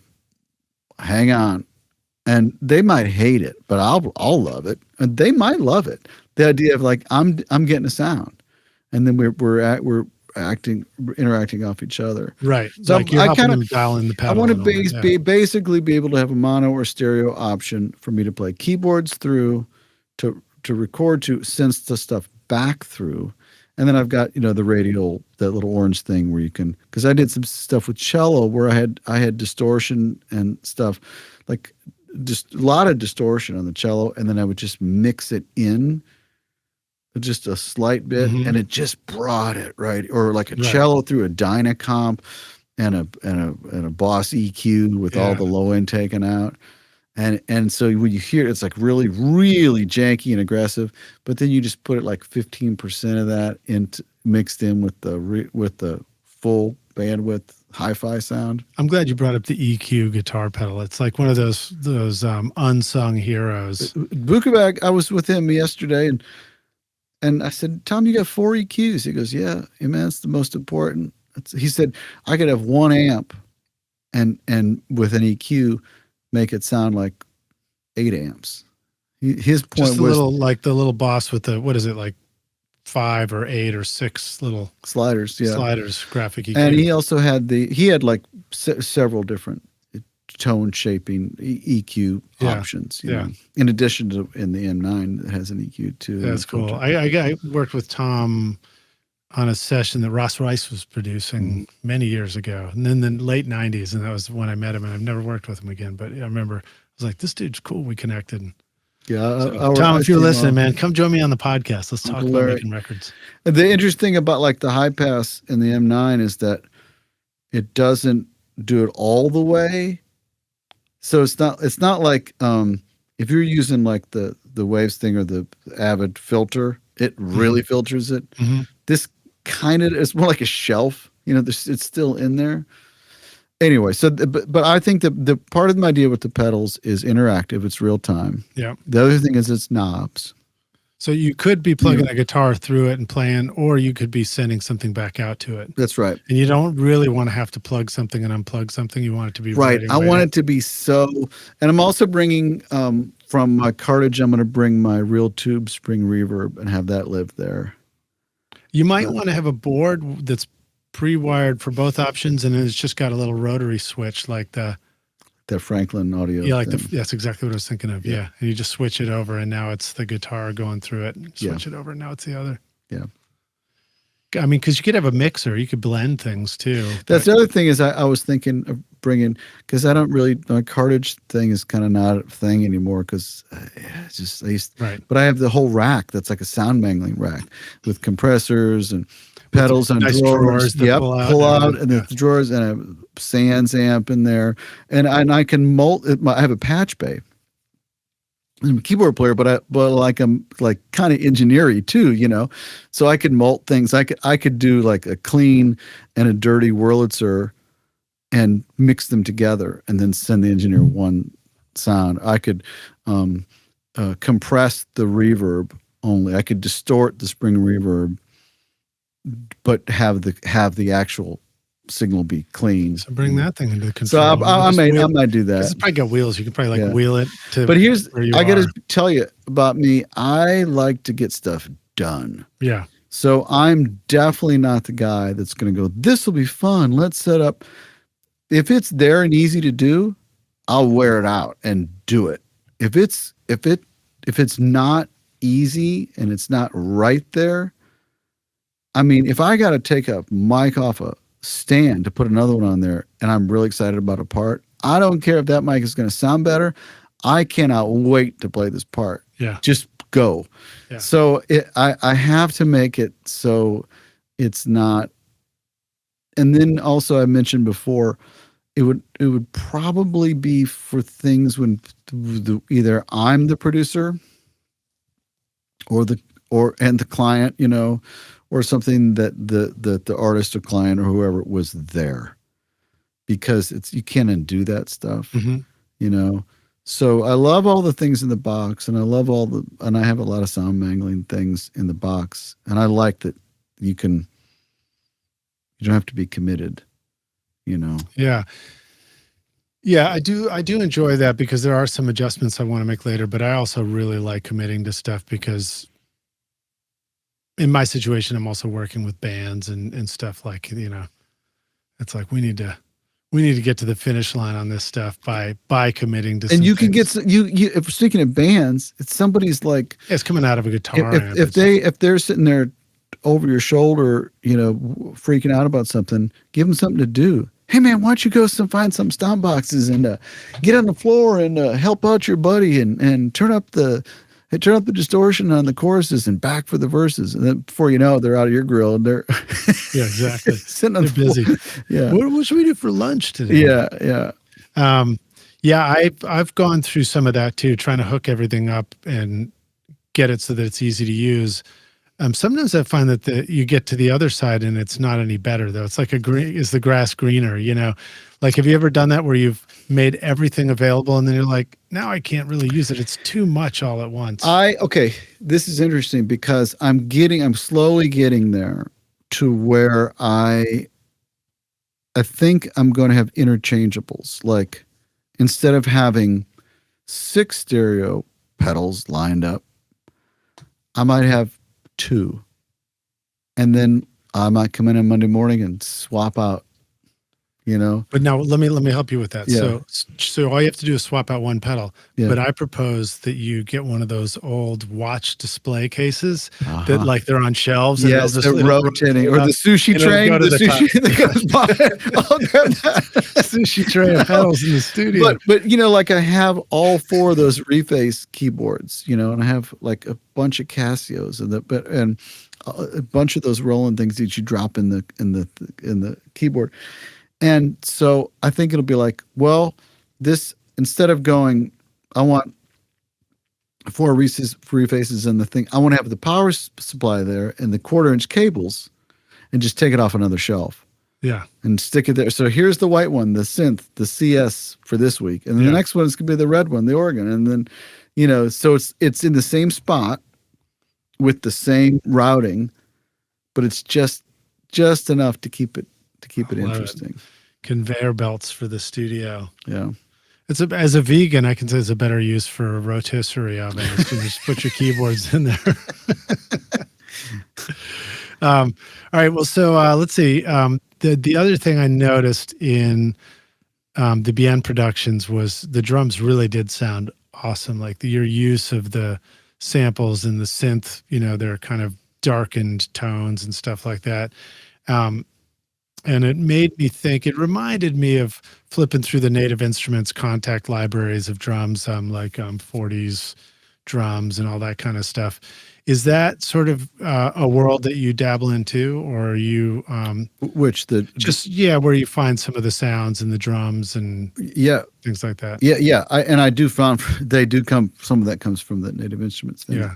And one thing I like about that is I was talking before about things that change a little bit. I just love the round robin nature of that. Right. Same thing with the ting and the skaka and the slammer, where I'll just maybe I try to combine, like, is it real? Is it not real? Is it supposed to sound real? I'm not trying to make you think I hired a drummer, or like maybe I did hire a drummer, but I'm only using the GAC mic in the bridge. Right. And it's over panned to one side with a bunch of reverb on it. You know? Right. So, what's the GAC mic? The worst mic through 5 compressors and distortion. Yeah. But the idea of really looking, and I tune. I'll like today. I did this today. I had sort of chords and bass laid out, just like placeholder. Might stay, it might not. But when I picked my when I was looking for drum sounds, I tune stuff. I pitch stuff. Mm-hmm. I'm very, very deliberate about the length of it, the transients, and the pitch. Mm-hmm. And you'll be amazed when you get pitches right on programmed drums and length of. And we're not even talking about. We're talking about any kind of programmed drum sound, not just any something that sounds like a real drum kit. Right, exactly. And a real drum kit. I'll use what's the Waves pitch? Oh, is it Torque? Is that Torque? The one? Yeah. I haven't got it, but I know about it. And I've used that before when it's just like, so why can't I get my kick drum and the bass working together? And then I'll just go to Torque and I'll just move that kick drum pitch around and go, oh no, there you go. Yeah, that's great. Yeah, Colin Dupuis did a mastermind mixing weekend with us here at my studio at the Toy Box, and that was one of the things he talked about using. I said, I need to go get it. Go get it, Lidge. Yeah, it's helpful. Very cool. Tell us about working with Cheap Trick. Oh, I think I've done 6 records with those guys. I guess there's a little bit to tell. It's as fun as you would imagine. They're 70 something, whatever now. And it's been, I don't know, 10 something years that I've And they're from Illinois? They're all from Rockford. Indiana? And Rick's the only guy that lives in Rockford now. But that's where REM didn't want to go back to? No. I don't know. I can't remember. But it's just they're crazy and fun, and I usually, the last record, I think I charted stuff out for pre-pro, and then we tracked. I was just playing like literal whole note piano stuff, just with Dax, and I don't even know if Tom was playing. We were just kind of getting drums. Tom played in some stuff tracked, but I was just laying, Mm-hmm. And Tom Bukovac came in and for some rhythm stuff, just kind of put down a rhythm thing for Robin to sing to. Yeah. But then we did a Christmas record where we were like playing together, which was fun. Yeah. They just have such a great sense of power pop too. And Robin sings his butt off. I met Robin when he was doing a solo record that never came out that I loved. One of my favorite things I've ever played on. And I remember being on those sessions, and Pat Buchanan was playing guitar, and I said, man, I can't figure out what kind of music this is. Because Robin was thinking it was country, and I was thinking, well, we kind of do country music here. This doesn't really sound like country to me. And Pat goes, man, how loud do you have the vocal? And I said, well, I got it in there. And he goes, turn that fader up. And I went back and I turned the vocal fader up. And it was like, oh, I don't know why. It was just immediately apparent what I was supposed to play. Oh, that's great. But Cheap Trick's great. Julian Raymond, is the producer and co-writer and a lot of that stuff. And we dress. So I was kind of in the very beginning stages, and then I'm usually playing with them, and then they kind of go off and get everything together. And when you were just describing, turn that thing up, you're talking about your headphone mix in the studio. Yeah. Boy, that's an important topic too. And because some singers rush, and they'll make me rush. Mm-hmm. Some of them drag, and they'll make me drag. Some of them just don't sing with a lot of emotion, and or they're nervous. So I don't usually play to the vocal. It might be in there as a placeholder to like make it feel like a song, or know what they say between right. takes. Yeah, I've done plenty of sessions like that where it's like, as the band, we're expected to get it right first, and the singers, singing along, but they're sort of thinking maybe this isn't their real take yet, so they're just kind of placeholding, or they're just not getting it great, But there have been, but the timing is the most variable instrument is probably the vocal. Yeah, because lyrics are like. So in modern music, you want to play to the drums, right? And if in modern music, a lot of stuff gets time corrected and gridded and stuff. So I'll play if I'm playing with a band, and I've tracked with a lot of bands that don't have keyboard players, a lot. Yeah. And I'll go to the producer and say, what's your plan for these drums? They'll say, oh man, we are snapping these to the grid. Fine. I'll play the click. Yeah. Which is frustrating when you go in the control room, because it sounds like I'm not playing in time. But if I'm playing, say, acoustic piano, that's very hard to edit. Right. They can't edit into So I'll just play I'll make it easier on the editor. They're going to hit the drums first anyway. So I just play the click. Yeah. So. Yeah. And that's sort of my experience too. Like if we're doing sessions where we're maybe not actually snapping things to grids, but the click is the reference and we're trying to play to the drums, then you gotta listen to something to know that you're following the right leader while you're tracking it, knowing that if somebody else is out from that, they're going to come back and replay to whoever played on the. Also, some drummers, really good drummers that have played a lot live, are used to following, like they pride themselves on following the singer. Mm-hmm. Like, I'm going to follow the singer. Give me more vocal. I'm following the singer. Well, that's all well and good, unless the singer is not that kind of singer, is a behind singer. Like I toured with Winona Judd, and I had just come from Trisha. Now with Trisha, we do these piano ballads, and she wanted me to land with her. So we were on, man, we had a thing. We were together. So we got the Winona thing, and I play with Winona, and she kept, you're slowing down. And right. Eddie Bears was the drummer, and he told me, he said, she's back phrasing. He said, I'm just going to tap you look over, I'm just going to tap my hand on my leg, and you just plop, and you let her phrase around you. Yeah. So you kind of have to know what the score is with the singer. Yeah, and I've felt drummers do that in the studio too, where they slow down to stay with don't do that. The leader, and it's like, I mean, unless you're doing a clickless vocal and that's what you want. But I mean, like a Cheap But Trick you can just record, feel you the want song to just going in the wrong direction. It's so weird how music goes together like that too. Yeah. You know? So it's genre specific and singer specific, I think. Yeah, totally.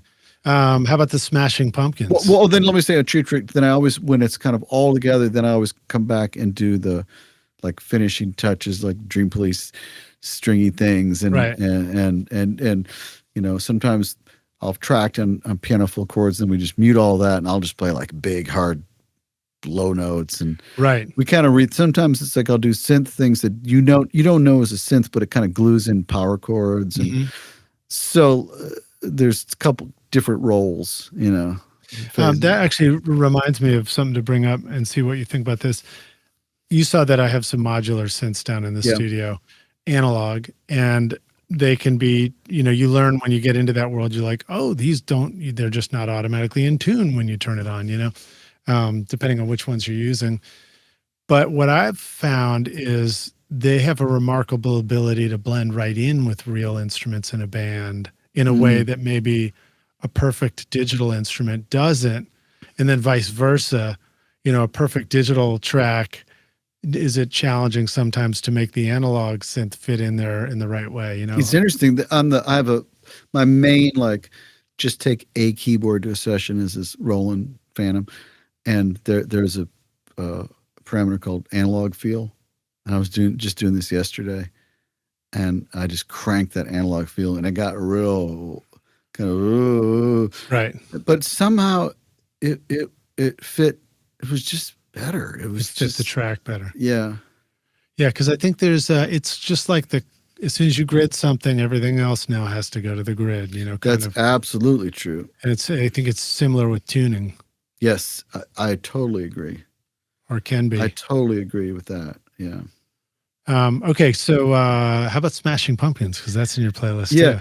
Well, so that I've just worked as an arranger, but I've done kind of a lot of charts. I was first brought in, Howard Willing, who engineers a lot of this stuff, great engineer. He'd be a good guy to have on the show. He was? I think so. Oh, yeah. Good. So he said, hey, Billy's got this idea, and can you come by? And I was just finishing up Joss Stone's Christmas record, which was a lot. I mean, her vision was like Julie Andrews 1960s London, you know, something that her grandma would like. So very kind of old fashioned. She said, I don't want it to be cool at all, you know. And so I had done a lot of just trying to be kind of authentic with that. And then I was in the middle of doing, like, finishing that, like, just crazy lonely hours. And I went in and talked to Billy, and they had a crazy turnaround deadline on that. And he had written a 33-song rock opera. It was 8 sides of vinyl, and the 8th side was the narration of the story. And so he wanted to take themes from songs and use the themes. I wasn't orchestrating on top of the band, and I wasn't making orchestral versions of the songs. I was I took themes, and it'd be like, maybe there's a background part from the bridge thematically that would work over a rhythmic part from the verse. So and that gets composed into a string arrangement, or it was strings and keyboard and orchestral percussion and winds. Yeah. 5 winds and brass. So it was like a small orc. So in the same way that in a film you've got a theme song, or in a classical piece you have the beginning of the piece, which is sort of establishes the theme and the motif, and then you keep reworking that in new ways. You can find a way to make an arrangement for a song that's borrowing from different elements of the production. It was that. iZotope is truly amazing for mixing and mastering your music. Check out the new iZotope Catalyst series featuring Plasma, Aurora, and Cascadia. powerful tools designed to supercharge your mixes with intelligent processing. These innovative plugins give you dynamic control over saturation, reverb, and delay, effortlessly enhancing excitement and clarity. And now Neutron introduces new modules like Clipper, Density, and Phase, completing your flexible, fully equipped mixing suite. Plus, the new AI-powered Mix Assistant helps you create a custom signal chain for your audio, referencing professional instrument profiles or your own examples, with easy macro controls to dial in a perfect mix. Use the coupon code ROCK10 to get 10% off Plasma, Ozone, Neutron, RX, or any of the fantastic plugins at iZotope.com. So he had cool. identified certain songs, and he had a good vision, but he wanted it to sound like the read-along Disney records from I don't know, probably the 60s. Fascinating. Which I actually had a few of my own home, and then there's a bunch on Spotify. So I just went on these long walks and listened, like, oh, that's how they use flutes. Oh, that's how they use timpani, and that's the trumpet comes in. Now, was there a chance that he has kids of the right age at that time? His kids. Yeah, this was a few years ago, so his kids were like 6 and 8 or something. That's perfect. I love it. And I love how that life experience. You know. Yeah. So I got a whole side of vinyl, just me, you know, but Billy was really good with. I mean, you can't just like give him something. He goes, great, man. There's an interaction. there's opinions, you know. Yeah. But it was very helpful because it was kind of an idea I never would have had, you know. And he gave me a really long leash on that. And then that turned into taking some like Big Pumpkin songs that had strings like Disarm and and for the live show, instead of using the record that was maybe like 4 or 8 strings, we did like big strings, you know, like 20 something strings and full brass and full winds and like timpani hits and stuff, and made just a way blown up version of those. That's cool. For live. Yeah. And I've seen the show a couple of times, and it's cranked. It's so cool. It's fun to hear. That's great. That's a lot of fun, man. I forget the song titles, but there's like 4 of them. And then on this last record, he kept saying like Wagner, you know, so which I take as big and bold and melodic, big leaps, you know. Yeah.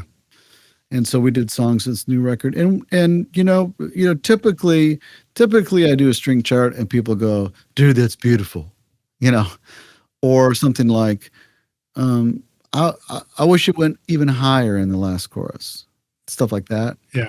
And then it's like revision 1, you know, but we were like revision 8 or something like that. Awesome. And we had 2 flutes and clarinet, oboe, and bassoon. We had the whole 9, you know. Now, did you have the musicians there to work with you at your side, or was this like done? No, this was all mocked up. All mocked up, yeah. So I mean, it was live musicians, but you mock it up first. All mocked up. So revision 8 of mocking it up. Yeah, it's the mock-up. So and the mock-up, I'm not trying to make the mock-up sound convincing. It's just for the notes. You know? In other words, you're doing the mock-up, and then this gets performed with real musicians. So he hears, and I do that with all the arrangement. People hear, and I'm using like, I don't even try, and I have all the Spitfires. I don't use any of that stuff. I use Expand for my mock-ups because it's the least of a drain on the thing, and I do some MIDI volume, but generally it's like, this is how it is, you know. And then I go to a copyist who takes the notes, and he sends me back notes only. So I get the score with notes, and then I print that out. Now, do you inspect the score yourself? You can read a score, no problem. Yeah. Oh, yeah. I did it by pencil only for years and years before people started wanting mock-ups. And then so I print the score out, and then I mark it up. I put all the dynamics, I put bowings, I put performance notes. I'm real specific, like circular bowing, about how much vibrato. I'll say less vibrato, no vibrato, subito no vibrato, from heavy vib to none. Subito is like right away, you know, and different bow positions, like how close they play to the frog or to the fingerboard, so very specific amounts of Ponticello, not Ponticello, of portamento, like swoop between notes. Because the samples are so good, I make sure that I always write things in that somebody with a really good handle on Spitfire is going to go, okay, I think that's real. Did you ever wish that they would put Portobello on keyboards? Also? That's good.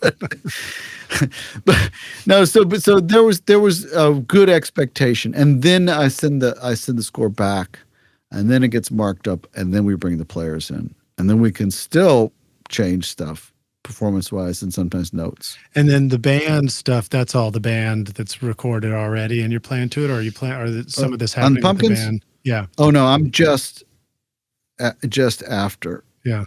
Now is that Jimmy Chamberlain playing drums on that stuff? The drums are so it's amazing. Yeah, but there's a whole process with that, and I'm not sitting around going, "Hey, Drew, what if you?" No, they get that worked out. What do you know about where they do all that? What that process is? Well, a little bit. They I know that it's not unusual to go into a studio and workshop this stuff, like with Billy and Jimmy, and just like kind of work out parts and here's song ideas.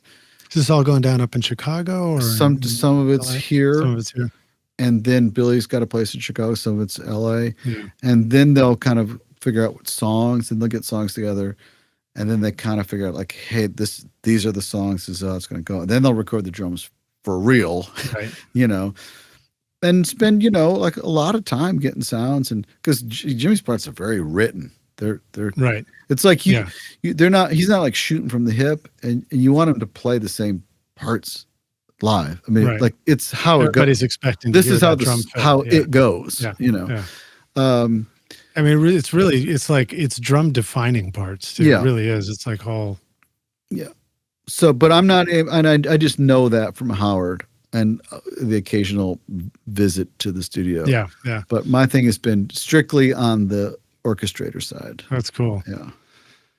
So then when this is played live, then there's an orchestra. Well, on some of the older songs, the live stuff is just some of their older songs. It's no secret. I mean, it's like you hear the orchestra and you don't see the orchestra. It's just something to beef up the live. Right. Yeah. Right on, man. That's cool. They're very fun because it's like I would say like part of it is like I know how to orchestrate and write and everything, but when you're dealing with really creative people and having to communicate with them, the music part is just part of it. The other part is communicating with people. Right. Trying to listen to what people say, trying to find their vision, to find like what the difference in like what Joss Stone would want on her Christmas record and what Billy Corgan would want on his rock song is like they're different. They speak. It's just different. There's a different vibe. It just goes down. Or Robin Zander singing a French horn part in your ear. I mean, it's just you have to sort of just adjust to how people will do stuff. Yeah. So you have to be quite a bit of a chameleon. Right, because it's like I personally have never done like, well, this is how I work. I've tended to like, what's your process, and I'll try to meet you there. Well, it says a lot that you get the call back, and that communication continues, and you're back making the next song or the next record. Well, and I think there are some people on my list where it's like if you could call back again, it's like congrats, because a lot of people don't. Last in the circle. Yeah. So it probably says a lot about both your communication skill and the fact that when you finally deliver something, it sounds great, and they. Well, I've never been an artist. I never made a solo record. I've never been, besides BN, but BN is really the girls drive the ship on the material and everything. You sort of do the production of it. Yeah. Assemblage. So I've never really, and they're super involved in sort of producing, So I don't just say, hey, what do you think, ladies? I mean, I get, trust me, they're I don't have free reign on that stuff. And a lot of the things you're talking about come from them just pushing me. But so my whole thing has never been like, this is my music. It's always been, how can I, like, what am I to you today? If I'm doing TV, I got to be thinking about budgets and time constraints and delivery specs to post and union and actors who cry in the studio and maybe don't know how to sing or maybe do know how to sing, and right, because you're producing cast albums and stuff too. Yeah, and a director that really loves music but maybe doesn't know how to talk about music or uses words that seem different, like crazy, wild, exciting to me isn't the same as crazy, wild, exciting to that person, you know, right, or like more emotional. Like, okay, so you have to try, you know. What's some of the ways that you've learned to begin to like create your own dictionary or your own vocabulary when you're working with somebody, so now you have a shared language? Part of it is there a shortcut to it ever, or part is of it it just is references, you know? Like when you said really rock, what do you mean? You know, and really rock to them might be like Def Leppard, or it might be like Black Crows, or Zeppelin. It's like really rock, you know, or it might be Elvis, or it might be like freaking, you know, Photograph. What's the? It might be something that's like, oh, I didn't think of that, you know. And I don't shame anybody. Like, I don't go, oh, well, that's, to me, I wouldn't call that traditional country. Right. You know, I don't consider, you know, I just go, okay, cool. So traditional country, you know, like Dwight Yoakam, or okay, cool. And to me, it's like, that's too new to be traditional in my mind. Right. But who cares? But who cares? It's how's that going to help? We've established a something here. And then sometimes it can be, I use audio movers. Yeah. Like, hey, we're working on this thing. Would you like to hear this in progress? And then I'll kind of if I'm working with a band, we'll kind of get it ready. And then we'll go, okay, guys, we got the director getting on a call, or the showrunner getting on a call. And we'll just do a playback. And then it's either like, can we try this? And then of course we try it, or it's, thank you, we're in good hands, I got something else to do. But it's sort of like involving in the process, and then kind of figuring out who wants information, who doesn't want information. Yeah, boy, that's a tough one to learn sometimes. Some people love when I've got this plan, and here's what I'm going to try, and they're like, oh, tell me more. Some people are like, why are you wasting my time? Just turn the thing in. Yeah. Just don't tell me what you're doing. So it's I try to really get those signals and body language. Some people really want me to like demonstrate that I've got this covered. Yeah. I'm taking charge. And some people want me to demonstrate that I'm rolling over on my back like a dog with my legs up in the air, saying, you know, you're a genius and I'm an idiot, and you can kick me as much as you want and I'll still come back to you, you know. Amazing, and I just do it. It's like, I don't care. Yeah. I know who I am. Right. So I don't need. And that helps, right? And that's something that you also become much more confident in your own understanding of who you are through the career. Like at the beginning, you might not know who you are as much, and so it becomes confusing and you take it personally. But then the more you develop that sense of like, well, I know I'm good. I know I get good ideas and everything. If this works, great. If this doesn't work, oh well, I'll go to the next thing, you know. And also, I kind of know what I'm not great at. Yeah. So but I also know people who are like, if there's something where, you know, maybe it's a piano part that, you know, I'm a piano player and I've played on a lot of stuff, and I think I'm an okay piano player. And I guess other people do too. But there are times when I'm just like, I'm not the guy for this. I'm gonna get Matt Rollins to play on this, or you know, programming, like, this is not my best. I found a couple of programmer guys off of Instagram. Mm-hmm. Oh, really? Nice. That I've just reached out and said, hey, I got this band, or I got this overdub, or I got this project, and can I send you something? And you know, we work out a rate, and usually it's like, the deal is no direction. I'm not going to give you I'm not going to tell you anything.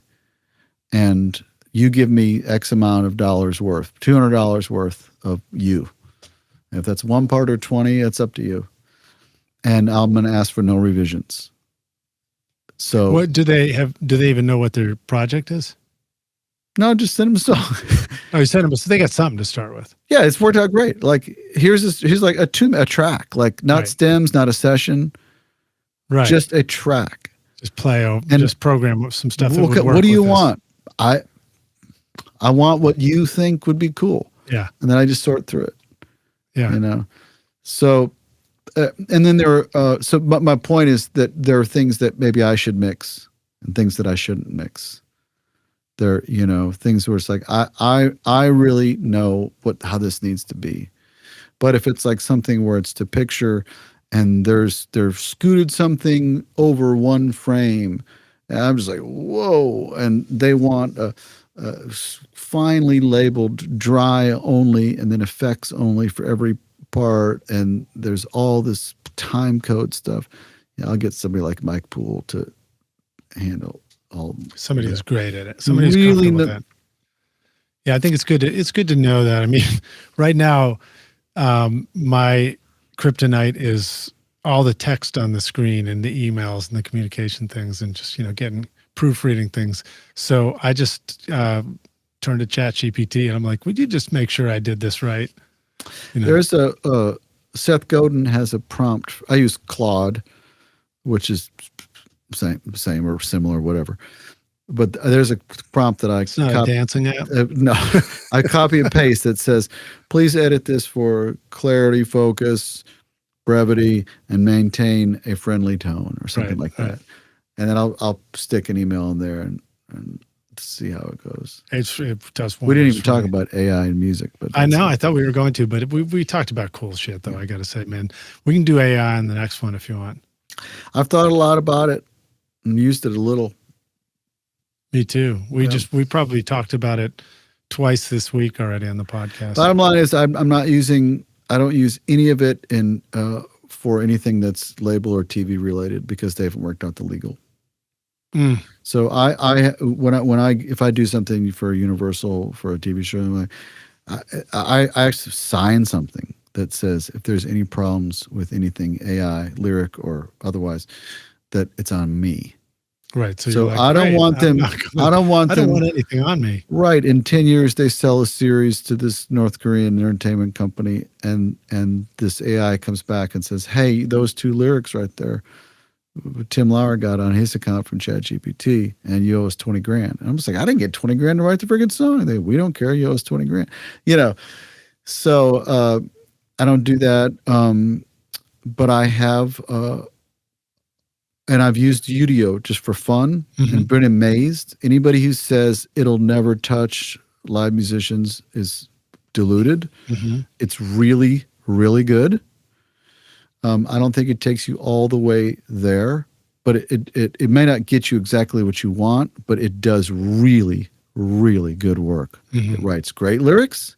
It has great singers. It has great players. It has great recordings and great mixes. And that is just a fact. And if you think otherwise, you haven't heard the right thing.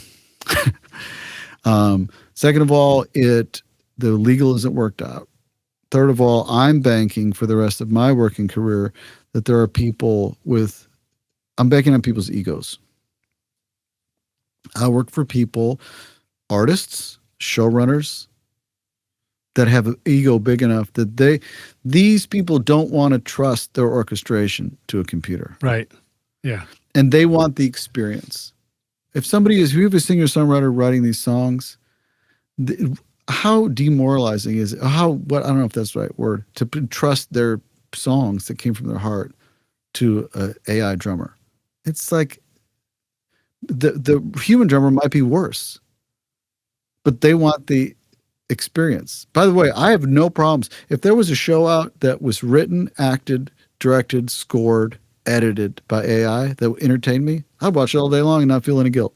So I'm very agnostic about the use of it. Right. Yeah.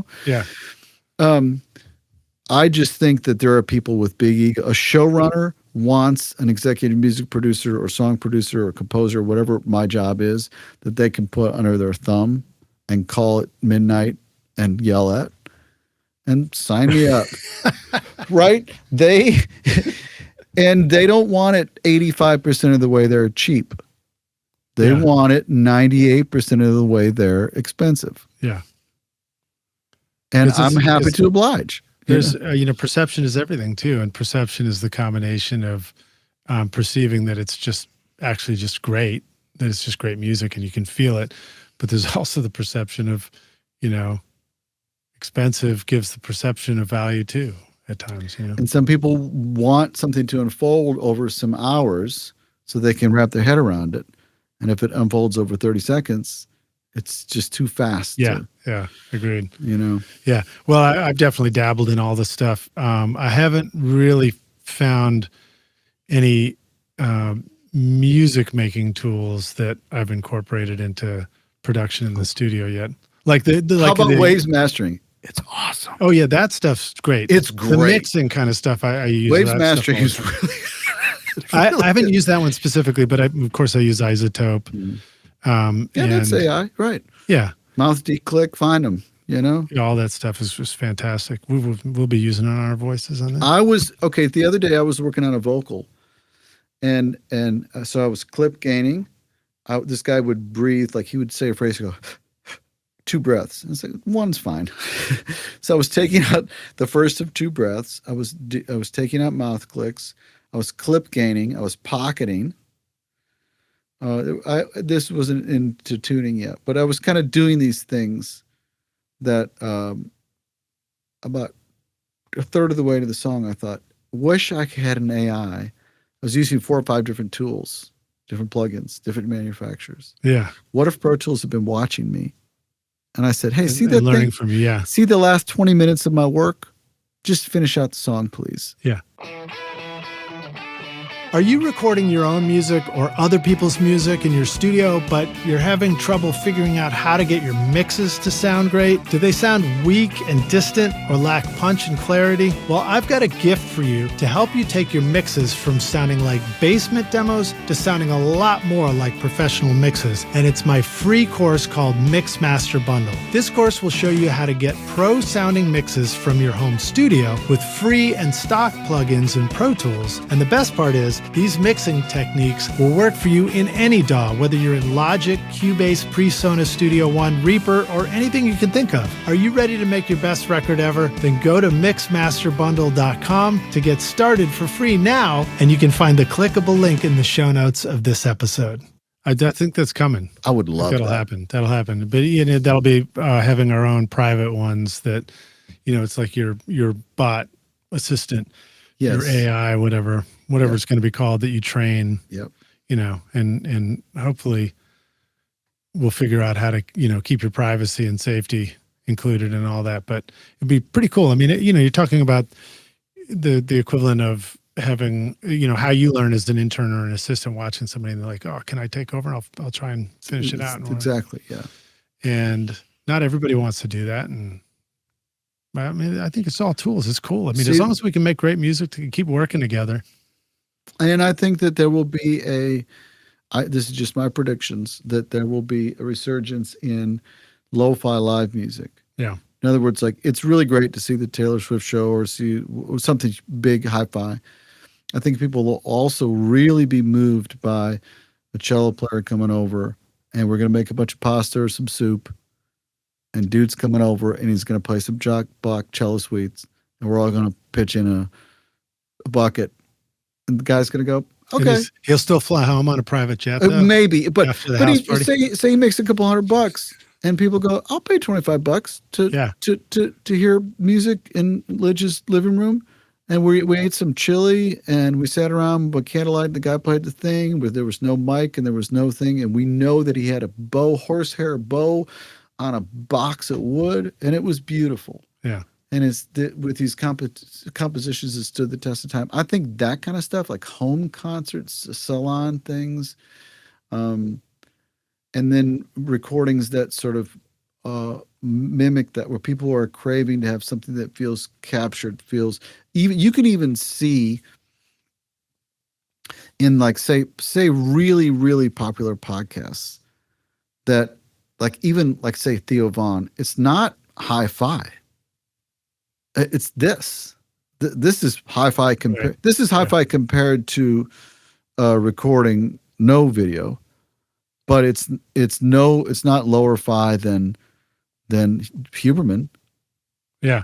You know? Yeah. It's fun for me to go out and see what all the other podcasts are out there and just sort of like study them. How do they do it? My point is, you've been talking to me for a long time, as opposed to somebody going on Jimmy Kimmel with 4 cameras, huge, massive cameras, a house band, a massive console.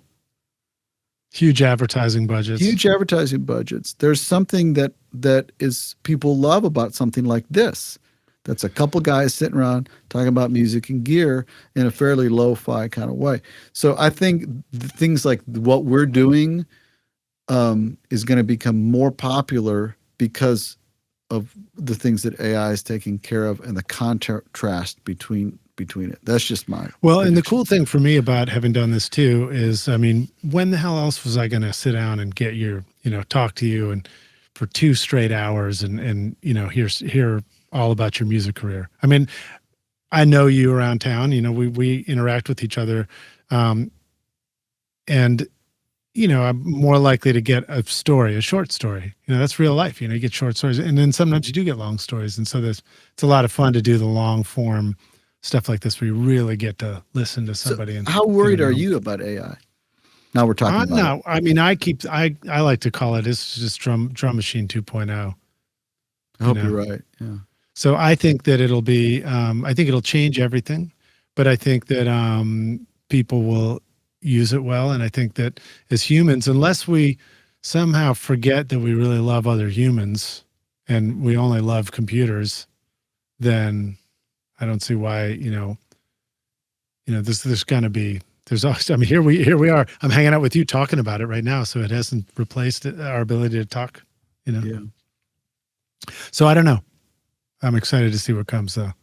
I was just making a little AI picture to send back to somebody whose attention I wanted to get today. So, the other day I got a brief for a joke song.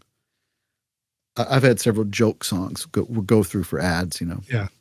So people come to me, the same people come back for these joke songs. You know what I mean? Ad, funny, so bad, they're so good, they're so bad, they're good, or you know what I'm saying? And it was for a restaurant ad. And they sent the brief, and then they sent an example. And I listened to the example, and they said, you can't use anything from this because it was AI generated. And it was so good. It was so funny. The singer was so great. Everything about it was so well done that I turned down the brief. Because I thought, I can't go today. I don't have it in me today. Maybe tomorrow, but not today. I don't have it in me to go try to go spend a day working on something that the computer just made in 18 seconds. Yeah. And I'm not grown up enough. I'm not evolved enough as a person to put my efforts up against that, because I honestly don't think I can beat it.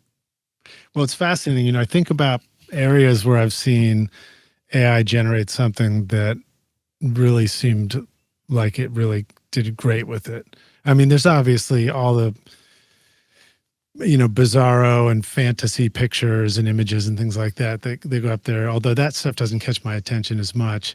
But there's an artist that I follow who makes a lot of art, and among that is making AI art. And it's this visual. Yeah, Peter Valek is his name. He's in the Czech Republic, and he uses it's like a combination of imagery that's familiar to him from growing up in a village kind of town, setting that's like a cross between modern and an ancient village, I guess. I mean, I've been there, but also, these kind of alien horror elements that just remind me of like old, Marilyn Manson videos or something. And so, but you're putting the brief in. So yeah, right. Yeah. And they look amazing. and they look amazing. And I'm like, God, these are brilliant. And the colors and the everything, like it, you know, and he's curating them too. So I'm assuming that there were a bunch of bad ones that he threw away, and he kept working on it until he posted the good one. And I'm like, well, that's what the artist is too, you know. I can't comment on the, you know, oh great, will the AI not need him next week now or not? I don't know. But in your point too, in the music making stuff, I've heard comedy stuff turn out really well. And so I think about it, I'm like, why would horror and weird and comedy be quick wins? It's because it's the fact that they're so awkward against a human that they strike us that way. So it's interesting. Yeah. In a way, I could see how comedy in music would work quickly, you know. But we do. This is I'm not justifying or explaining any of this, but what we do is like, you have an idea, like, oh, that's interesting. I'm going to try that. You know, oh, I like the idea of having a controller where I don't have to look at the plugin. So I've got this little idea from you, and maybe you get a little vocal delay idea from me. So and sometimes you could just hear it or see it and copy it. Sometimes you talk to somebody about doing it. That's what the AI is doing. It's taking everything that stood the test of time and combining it based on our little filter preferences. It's listening to this right now. So it's studying this right now. That's true. And somebody will Google some information. And you notice it now in Google, it's that you don't get a website. You know, you get meta averages the information. I love it. That's my favorite part of it. I'm just like, let me read that part. And you're right. You and I are contributing to that now. Yeah. Which is exciting, and also it's kind of like, well, how much is Liz going to get paid for that? Nothing. But hopefully I'll get a right answer more quickly next time I Google something. I don't know, you know.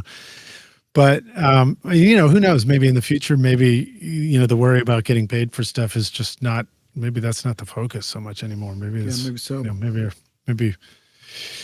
it's a utopian environment. That is one take. You have to believe in human beings. Hopefully it's not dystopian. You gotta believe in people a whole lot to take the utopian. That's true. That's true. I think we'll still have to work hard.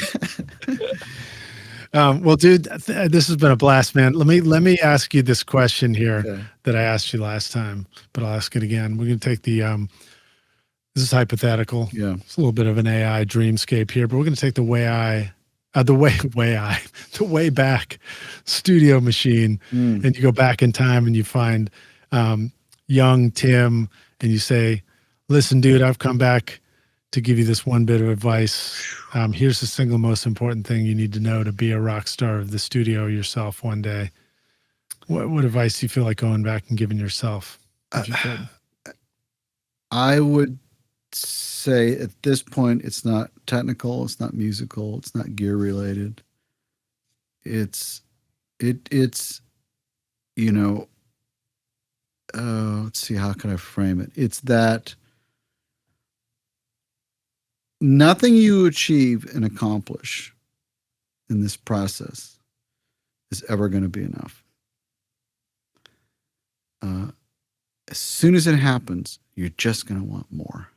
Right. And you're always going to see somebody who's just better than you and more successful than you. So start now on some spiritual practices that help you to feel like because you are okay. Speaking to my inner child now. There you go, man. No, but I mean this. I really do mean this, that to find a way to be okay with knowing that your mix is just kind of sucks, but I don't, because I have inherent value. Right. And man, so and I got a Target ad, but he got a Billie Eilish single, you know, or Ariana Grande or whatever, or, you know, I did Nashville, but Greg Wells did Wicked. You know what I mean? There's always that thing, and somehow to develop the group of people and things in your life that you're able to just be comfortable in your skin and enjoy the process. Yeah. I mean, that reminds me of just the beginning of recording, and you look at your peers and other home studios and other whatever your peer group is. You're like, oh man, they got that record, and I didn't get this one, or I went to go do this record, and then they got that record. Now they're doing record 2. I know, and I think there's a thing about being honest about why you do stuff. Like, I can look at people who've made decisions that I could have also made that would have made me richer. Mm-hmm. Like I can tell you things that would make me richer, but then I go, this also kind of not been my biggest goal. Right. and if somebody's goal is to be rich as possible, it doesn't make them a bad person. It just means they're a different goal than me. Yeah. So I really want to have fun. I have so much fun doing it. So I want to do things that I enjoy with people I enjoy being with. And so if those are two things that I said are important to me, well, the bad news is, or the good news is, you're not going to be as rich as some other guy who's only making decisions based on money or critical or commercial success. Yeah. So, and then if you go, I just want to have hits, that's okay. It doesn't make you bad or shallow. But then don't be surprised if you go, man, I just want to do something that I like. I'm so tired of making. Right. So it's important if you say, why are you making music in your studio at home, Rockstar? And say it's because it's fun. Well, then you've accomplished your goal. Yeah. You are literally a success because you achieved your goal, which is having fun and doing self-expression. So then take this other thing of like, yeah, but I never played on a session with Tom Bukovac and Blackbird. Well, that wasn't your goal, is to have fun. Yeah.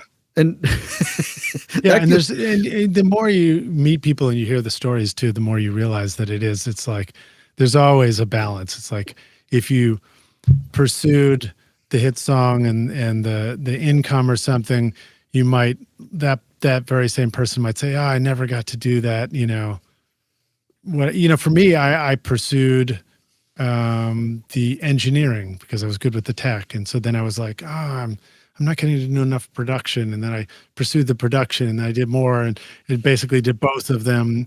And because I worked with indie bands, I never really got to hire other engineers too much. So I kind of always did both. But you might end up being a total grump. Well, but then I never really, I let go of I want to write songs and have a band and play on stages. And so, there's always that balance. Or if you play in the band and, somebody's like, I never really got to get into the studio. I never learned the studio side of it. I've always been playing or whatever. I've also come to peace with, so it's not too late. Well, I think there's a thing is too late. When you're dead, well, then you're sleeping. Like I can, say like, man, because I've wanted to be a composer, and I've done a little bit of it, but I don't have success as a composer. But that's what I wanted to do, in college, and well, it's not too late. Well, it's too late for me to be Hans Zimmer. Right. It just is. It literally is too late. Because I can't go to USC Film School and then intern with Hans, and then by then I'll be too old and I won't have established. It's just mathematically impossible. Right. It's impossible for somebody who's 6'4" that wants to be a jockey to be a jockey. You can ride a horse, but you can't. You literally can't. You can't make every dream happen. There are some things that aren't going to happen. Yeah. And when you just kind of say like, well, that's living life on life's terms. We're like, that is the terms that life has laid out. When you can say, okay, I'm going to live on life's terms, then you can be a lot more relaxed. I agree. And the ability to let go is so powerful. It's like, whether it's letting go of an opportunity or whether it's, me finally cleaning up all the junk in the studio or in my home or whatever and making some space. I try to remember when it comes to things like that, like when you let go of something, don't think about it like a loss of that thing. Think about it like a gaining of the space. It's probably the same thing in music and playing your parts. And you can think of that with time too. And I wasted a day. Well, wasted a day being sick. No, you invested in your wellness. Right. Sleep. I try to think about it. Allow myself to get the sleep now if I can. Yeah. Well, dude, this was awesome to hang with you on the show again, man. How can the Rockstars find you? What if they want to follow you, connect with you, got questions, or have decided that they absolutely must have an incredible arrangement on their next song? Well, I'll give you my email address. I don't care. Do it. Keylauer, KEYLAUER @me.com. And then on social media, it's I don't post much, but you can message me to see what I'm up to. Pants Lauer on Instagram. That's right. It's great. And then the band's the band is BN, and it's We Are BN, all one word. Which is BIEN. BIEN. And then I have a website. I guess TimLauermusic.com, I think. Okay, thank you. And that probably needs to be updated. I could probably benefit from losing some time to gain a social media presence. Perhaps. Who knows?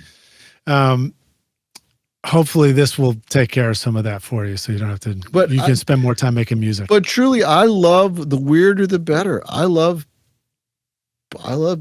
doing odd things for people that don't live here, and it's fun to me. Well, hopefully we'll do some string sessions or something fun down in the studio soon. Well, Tim, thanks for hanging with us. Thanks for having me. Rockstars, thanks for watching. Remember if you enjoyed this, please kick that like button, subscribe to the channel so you don't miss any more shows from us, and come on back to the next one. And thanks for watching. And then drop a comment and let us know what you thought, or if you got questions, or you want to beat us up over anything, we welcome it. Cheers. Thank you.